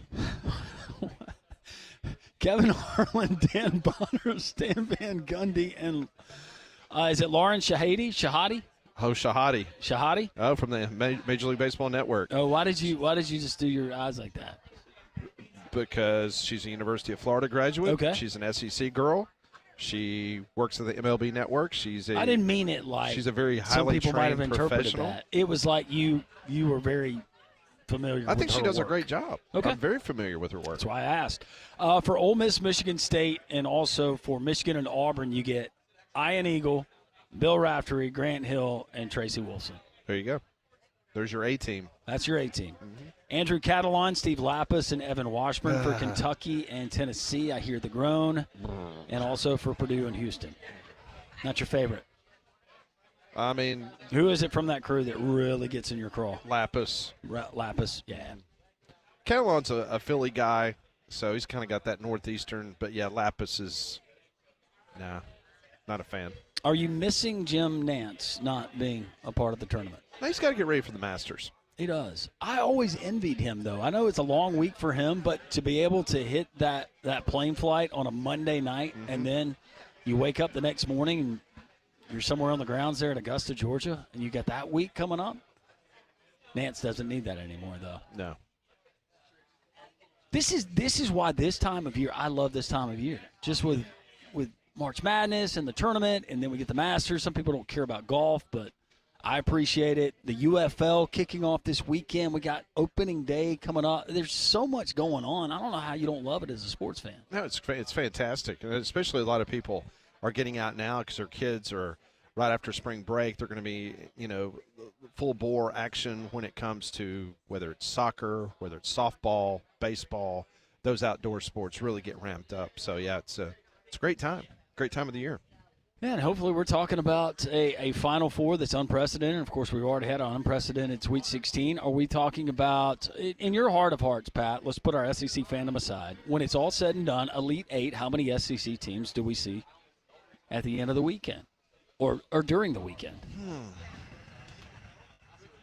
Well, I had 2 in my Final Four. I think we They're get still 6. alive. I think we get 6 of the 8. 6 of the 8? I know. I'm saying that, I'm verbalizing that because I need you to talk me down, but I feel really firm on 6 of the 8. I think Alabama, Duke. See, I don't think Arkansas makes it. See, I think they do. I think Arkansas beats Texas Tech. I don't think Ole Miss makes it. That. And Kentucky, Tennessee cancel each other out. So 4 of the 8. Yeah, I would say. I would say 4. Yeah, I would think. I agree with Molly. I'm going to stick my guns. I think Ole Miss and Michigan State's going to be a lot better game than you think it's going to be. I didn't say it was going to be a blowout. And it's a very interesting line too. What is it? 2.5? I mean, Izzo is just so good. He is. I'm not saying Beard's not, but he's been there. Well, but if Ole Miss can trick Izzo into thinking it's a championship game, that is true. He might have more success. He gets to a lot of Final Fours, but it's been a while since they've hoisted the trophy. The big key for my Final Four will be Maryland, because I had Maryland beating Florida to get to the Final Four. Ultimately. Are you second guessing Maryland after that the other night? No, Colorado State was a team that, I'll be honest with you, just bad matchup. There was a couple of nights of sleepless, staying up late watching Boise and Colorado State basketball games. And this Colorado State team was the definition of getting hot, and they had a player or two that was just unconscionable. I mean, I'm telling you, like they would throw it up, behind their head, and it was going in. I mean, it was unbelievable. And so that did not surprise me at all, what they were able to do in the tournament to make the noise. Now Nico Medved goes from Colorado State to Minnesota. Yeah, to try to put some resurgence in that basketball program. So, but I think it's going to be, Thursday through Sunday is going to be wild. We are live at Social Taco. We're going to be here until 1 o'clock. It is thinned out a little bit up here on the Taco Terrace, but it is always open for you to enjoy some great Mexican cuisine here at Social Taco.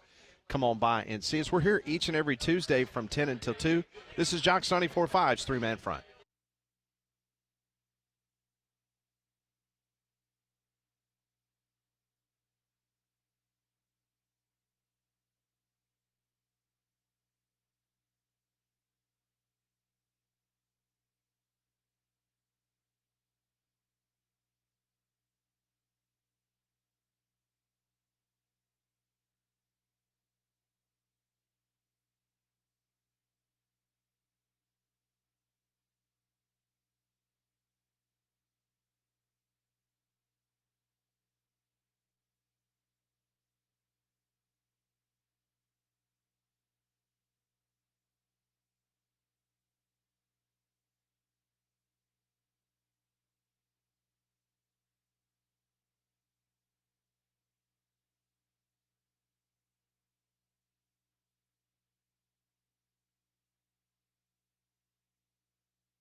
Welcome back in live from Social Taco in Homewood. Still some of the festivities going on. The cake has been cut. The candles have been blown out. The gifts have been distributed, but now it's just all about the memories as everyone celebrates Don, our great listener and friend, as he turns, I don't even know how old Don is today, but happy birthday to Don. We appreciate our friends at Social Taco for facilitating this. You can join us on the patio weekdays 3 to 6 for the nice weather and the half-off happy hour. All the apps and the drinks as well. You just heard George Strait singing about Amarillo by morning. Well, if you want to get to Amarillo in your travels, maybe travel out to San Antonio for the Final Four, you can do it in a new Ford from our friends at Dobbs Ford. Dobbs Ford right there on Parkway East in Birmingham. Wonderful family. Joey and Rachel Gershon, they're the managing partners. Their son Austin works there in the sales department, but it's not just the Gershon family. It's the entire team at Dobbs Ford. Top dollar for your trade. They'll beat any competitor's price. Full transparency throughout the whole process from the F-150s. Check out the Dobbs edition.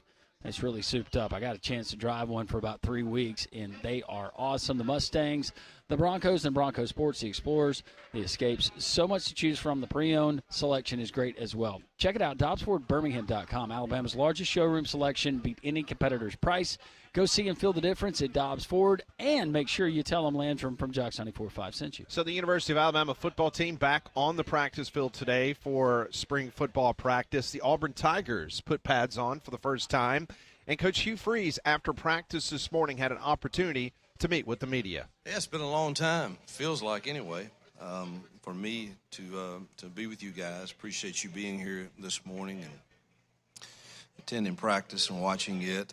Man, we got a lot to talk about, I think. So first, man, congratulations to Coach Pearl, his staff, and his players.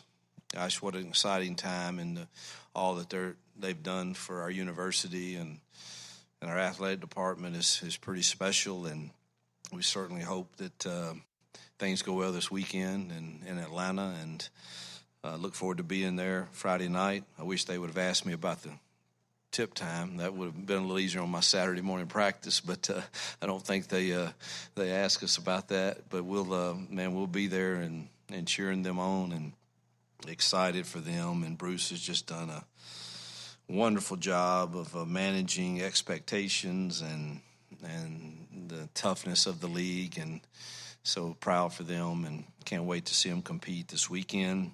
Excited for Butch. Got his 300th win, and I've gotten to know him in this off season much, much better, and regret that I hadn't done that sooner, because I don't know of a better human being than Butch Thompson. And congratulations on their start too. And then Larry Vickers, the new women's basketball coach. I know everyone's excited about him and what he brings to our program here. Look forward to getting to know him. Thought Pro Day yesterday was incredible. Thought it was one of the better ones that I've been a part of. Thought our staff did a great job of organizing that for the NFL teams, and our kids seemed relaxed and confident, and thought they competed extremely well, tested well. And really, I mean, it was one of the better throwing sessions I've seen at Pro Day. I thought Peyton was excellent, as were the receivers. Very few balls were even on the ground, and I thought he threw it as well as I've seen him do. And so it's exciting to see our kids do that, to get opportunities at the next level. I don't think I've been able to speak publicly about Brother Chet other than at his memorial, and just want to take just a minute to say the impact he's had on so many lives throughout the years here at Auburn is pretty much legendary, and the impact will be felt forever. And just obviously he will be missed. He's very difficult to replace because of just the impact that he's had. But we've been very fortunate to replace him with a former player here that was trained under Brother Chet, really, and Mike Blanc. So we're excited to have him on board, and look forward to helping him continue in everything that Brother Chet was doing. So a lot of great things going on. Spring ball was We did 3 preliminary days of non-pads last week, and truthfully, I was watching Bruce's game with a group of friends and boosters at Moore's Mill, and they were all asking, all right, how was the first week? And truthfully, it was, I want to be careful, but it was really probably 3 of the better first practices that I've experienced in spring ball. And I think that has to do with the work that we put in February. We dedicated a lot more time to making sure our kids were good on install and individual stuff, and really thought it paid dividends in our first 3 outings. And today I thought they competed hard. We got a lot to learn and clean up, but it was first day of pads, and thought the energy was good and we competed well.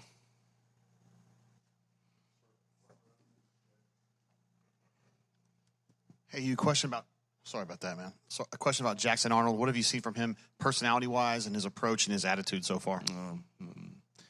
Very, very optimistic. He's got a calm demeanor, a confidence. He understands ball, high football IQ, arm strength is good. It's a reason he was Gatorade Player of the Year coming out of high school, and I think needed a start to regain some confidence, and I think he's doing that in a fast pace. He's been decision-making has been on point. We'll watch today's film. I don't know about it, but in the previous 3 days, again, you didn't have pads on and stuff, but there's been very, very few decisions that were the wrong ones, and I think he's throwing a very accurate ball. Really impressed with his pocket presence when the traffic is around him where his eyes are. They stay downfield. He uses his legs when he needs to. Really excited and impressed, truthfully, both with him and Deuce. Deuce's maturity is way farther along than what I even knew. And he is hungry to learn and always asking questions and always wanting to talk about how do I improve this and that, and is a extremely hard worker that you have to run off the field from trying to throw too much. They're getting a lot of throws because there's only 2 of them right now, and you got to monitor that. But I'm really pleased with both of those guys right now. Coach, with the wide receivers, getting a lot of those guys back and then adding Singleton, what are you looking from them out of spring ball this week? They better make plays. If that room doesn't have success, we won't have success, but it is one of the more talented rooms I've ever been associated with. And, you know, somebody asked me the other day how I would rank that room versus DK Metcalf, A.J. Brown, Van Jefferson, Evan Ingram. I think it's a bit early for me to put all of that on them, but it rivals it. It's close, I think. You know, even like Malcolm and Perry, who just a second year in the same system with the same terminology, doing the same things, you see them now catching on. There were still times last year, you know, that, you know, Peyton's ready for Malcolm or Perry to do this, and it may not get exactly done, and now you start seeing them executing at a better level. So we are very much dependent upon that room having success. As Hugh Freeze earlier this morning after their first practice. Said that the first 3 days, super crisp, and he felt like a lot of extra work and attention to detail in February really paying off with some of the installs and not having to teach or reteach things early in practice. Talk about the quarterbacks, Jackson Arnold. Hugh Freeze saying that he's been very impressed with his decision-making, saying it's been on point. His pocket presence is something that Hugh Freeze mentioned with Jackson Arnold, saying his vision, his footwork, and through 3 days there's been very little to complain about, and paraphrasing, saying that when the pocket starts to collapse, then Jackson Arnold, his vision continues to be downfield where it's supposed to be. And then what he said about Deuce Knight, he said Deuce Knight's maturity, quote, way farther along than I even knew, end quote. So all the right things being said right now by Hugh Freeze and the wide receiver room. And that was the last question that we carried for you. And his answer before he starts comparing it to some of the other greats that he coached, the likes of Evan Ingram at Ole Miss and others, saying that's a lot to put on them. But, that should be a really special room. There's really no excuse for Auburn not to thrive through the air and through the passing game this season. I added that. Yeah, well, he also mentioned that if that room does not have success, then the Auburn football team will not have success. When we come back on Three Man Front, we'll do some Pat Punters brought to you by Courtesy GMC. This is Three Man Front on Jocks 94.5.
It is 1:35 on this historic Tuesday here.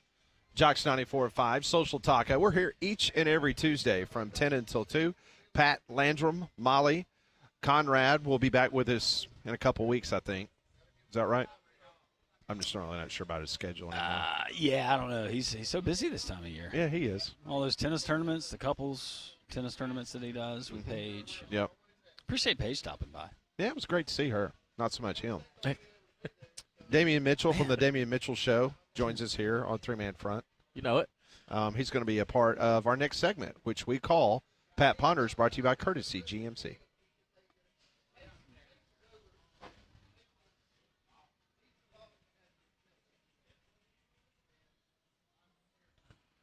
Brought to you by Courtesy GMC and Trustwell. Go to courtesybirmingham.com for the website, and you can compare the prices that they have, the prices that other GMC dealerships have, and you're going to be blown away because it's no contest.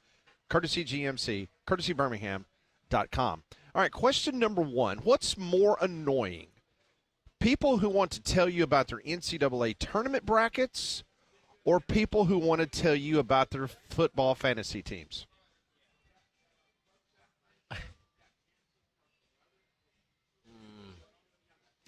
It's annoying if it's not you telling someone else. Right. I don't find it as annoying. I just kind of tune it out. But if given the choice between the two, I would probably say fantasy. I don't mind fantasy. Like I'm See, a I'm big with you, fantasy guy Damien. myself. Like I would probably lean brackets. Yeah. Because I know my love bracket. fantasy football. Well, my bracket's going to be bad anyway, and no one's ever going to have a perfect bracket. So. Right. You can almost have a perfect team in fantasy though. Yeah. The chances are. So it's fantasy? Yeah. Yeah, It's brackets. See, I'm with you, Damien. I would pick brackets. But for me, I've got more of a chance. If you're spitting out your bracket to me, then I feel like it's more of an open invitation for me to criticize you for that particular pick, as opposed to fantasy where it could be a particular matchup and without getting into. Yeah. It's more surface level. Yeah. But they're both very annoying, and I'm guilty of both. Same. Question number 2. Which do you like the most about the NCAA tournament? Filling out the brackets, betting on the games, or the typical Cinderella story up until this year? I think friendly wagering on the games has made it fun, like some of the teasers that are out there. It's almost too easy, like this past weekend, like taking candy from a baby. Okay. Come on, Vegas, challenge me. Whatever. I said that for your benefit. I know. I think the biggest bet that I placed this weekend was $4. Attaboy. Yep. I And I won it. Hey, a win is a win. $3.87 coming this way. There you go. Must be nice. Yeah. What about you guys? Probably filling out the brackets for me. It's always fun because I know I'll second guess. That's why I do multiple, because I know like one of them, like, okay, I ran through that too fast. Let me just make another one real quick to be sure. And then that third one, it's. Do you have an all SEC Final Four? I do not. Okay. How many SEC teams are yours? 2. So do I. See, for me, I was going to say the Cinderellas. Even though we haven't really had a big one this year, you know, you look in years past, like a St. Peter's type of team, or like an Oakland from last year, you know, George Mason when they had their run, Davidson. I look forward to hopefully having one of those every year, even though we really haven't, like you said, Pat, haven't had that this year. But the ratings are telling us that the ratings are reflecting America. As cool as those stories are, America wants to see name brand teams. Yeah, ratings are up. And it kind of reflected it in the college football playoff. Remember the ratings for SMU and Penn State? Mm-hmm. Now, Indiana and Notre Dame, I don't remember that number, but that was different. That was a Friday night standalone. Yeah, it was a huge number because it was something new. It was Notre Dame, Friday night. I mean, it had the recipe for – it didn't matter who Notre Dame was playing that night. It was going to be a huge number. All right, question number 3. The College Basketball Crown, the newest postseason basketball tournament, they're going to award the winning team $300,000 in NIL funding. The second place will get $100,000.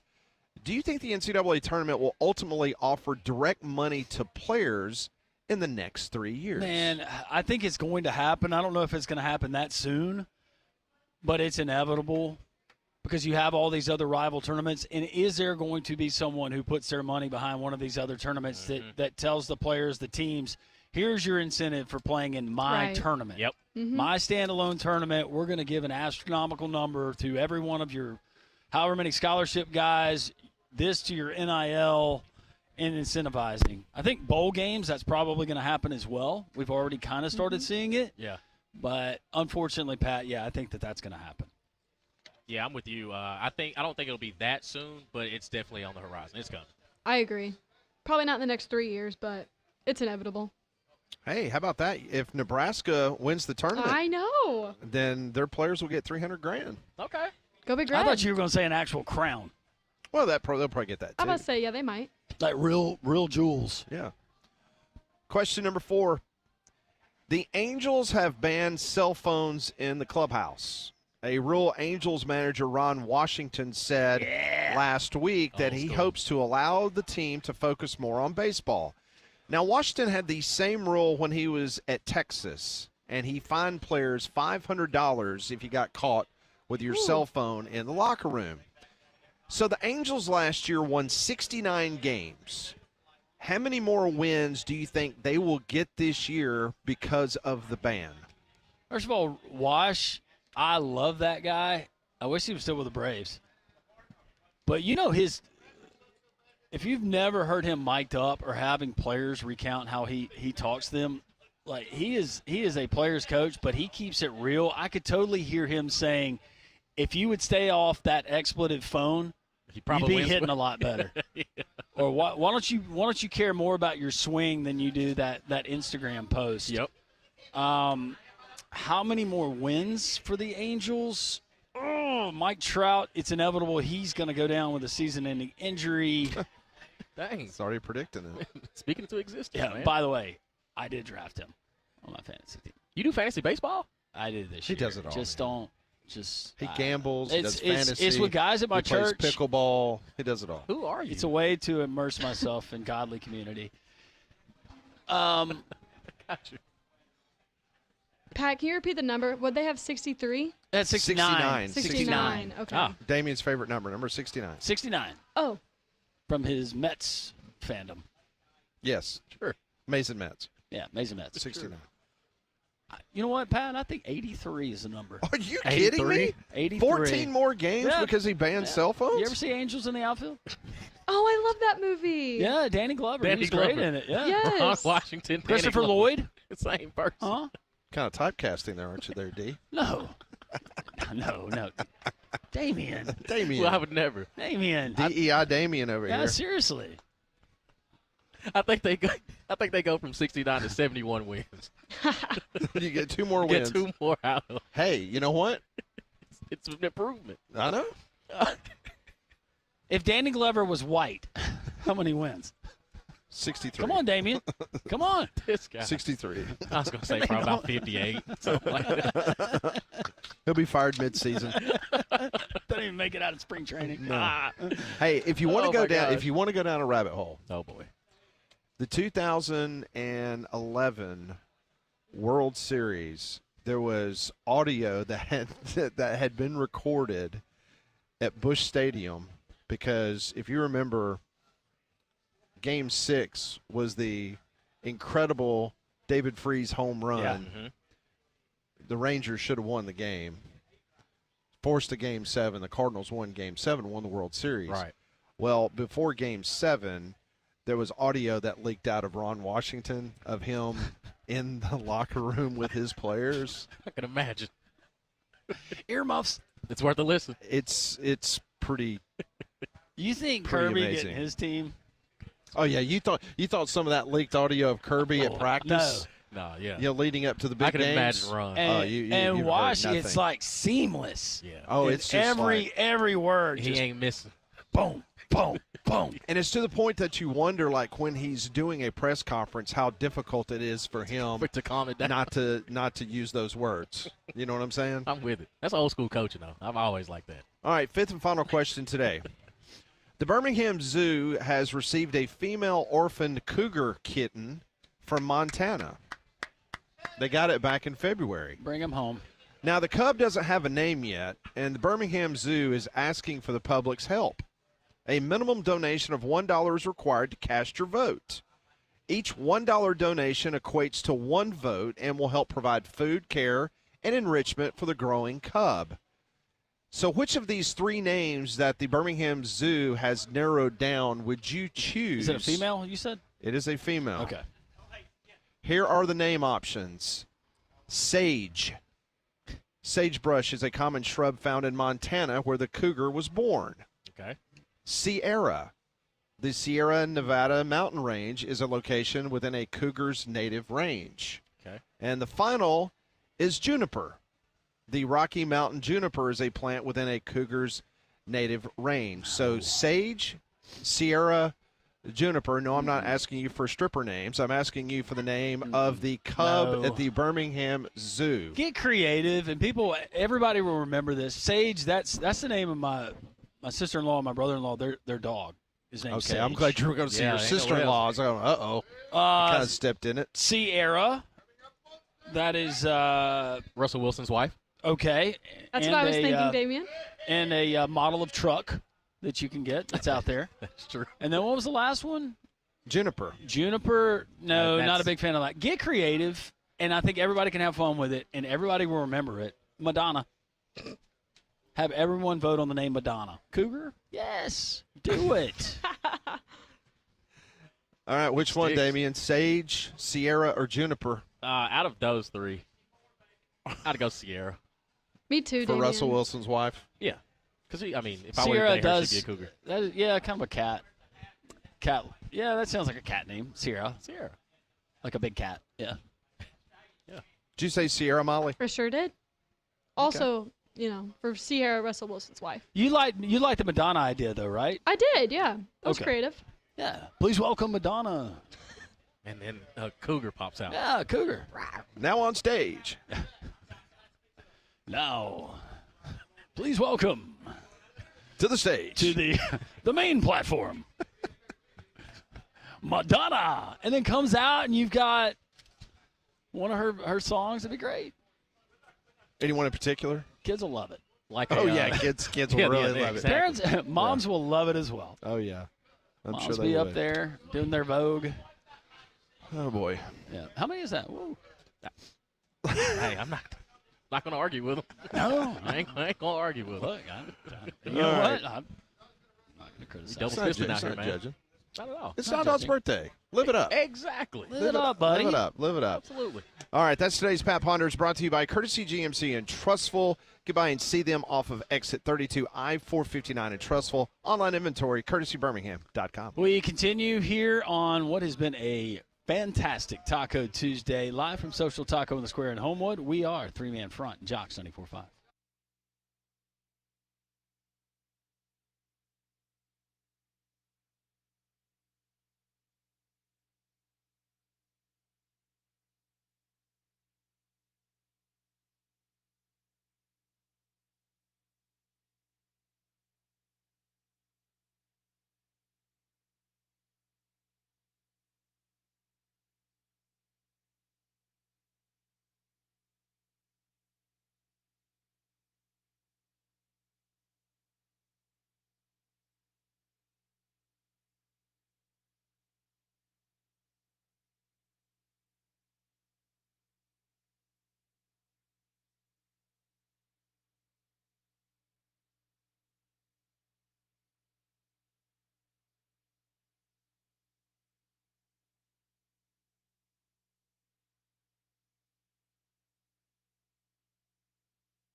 There it is.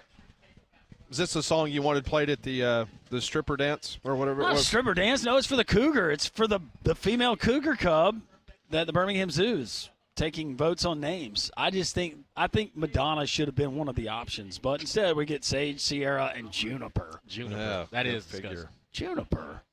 That's not a nice name. That's a. Have you had a history with a juniper? I've never in your met a past? juniper. No, not a single one. Have you ever had a main squeeze named after a plant or a flower? Like lavender. I know a lavender. Do you? Yeah. She wasn't my main squeeze. She's like a side. She wasn't a squeeze at all. Was it no squeeze? None. None. No squeeze. No? Wasn't my flavor.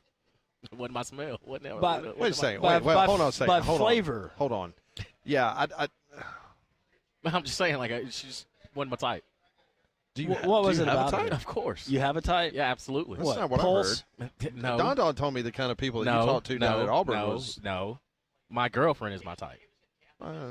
It was before your girlfriend. You know. Remind me to tell you when we go off the How's air. girlfriend doing, by the way? There's She's a- doing well. There's a She's doing saying. good. I need Tell her to we tell said you. hello and thank you. Absolutely. You know you love my sayings. You got a bunch of them. I've educated you over the years. You have. I don't know where you get them from. I'll tell you where he gets them from. Straight from the depths of hell. Oh my gosh! Straight. That comes straight. What is going on? The stuff that comes out of his mouth.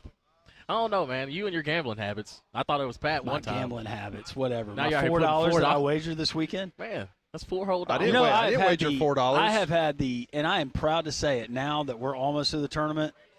I've had the same $20 in that account for over 2.5 years. Never got paid out, but never had to pay more. It's that $20. I use it for football season. I use it for basketball That's season. the same 20. Yep. I use it for the Czechoslovakian election. ping pong. The election. I threw a vote there. Yep. Won that one, too. The Czechoslovakian ping pong. No, I was talking about the election prop.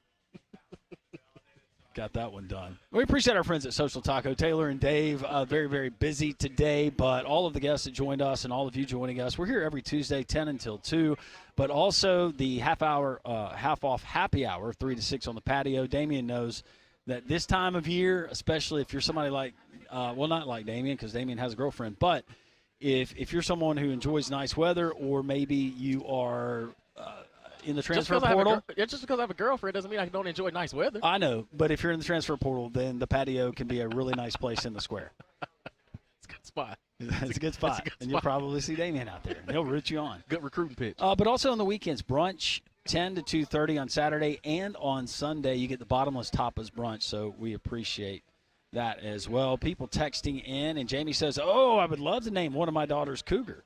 That would be freaking awesome. Okay. What? All right. Willis and Chelsea texts in and he says, answer to question number 1 from Pat Ponders. NCAA brackets and fantasy football are both equally pathetic and sad. Go Gators. And he says go Gators at the end. He's talking about pathetic and sad. Well, yeah, go Gators in all caps with 4 exclamation points. Sweet Jesus. Will that be the number of games that they play in the NCAA tournament before they are ousted by Coach Calipari and the Arkansas Razorbacks? Okay. Upset of the week. So Cinderella is the Hogs. I still want all 4 SEC teams to be there. Well, actually, that would screw up my bracket if Arkansas got there. I need Florida on that line. I need Auburn on that line. I need Bama on that line. And I need Tennessee on that line. SEC, baby. It just means more. It does just mean more. It means more that all of you joined us. We appreciate it. Hastings, you're here. Yeah. He shows up always about like 5 minutes before the end of the show. He's dedicated, though. He is dedicated. Boomer, appreciate you as well. We heard you. Yeah, there it is. There you go. All of us to all of you, thanks for joining us today. Paul Feinbaum and the Paul Feinbaum Show is next here on your home for March Madness and more. Jocks 94.5, JocksFM.com, and the Jocks 94.5 app.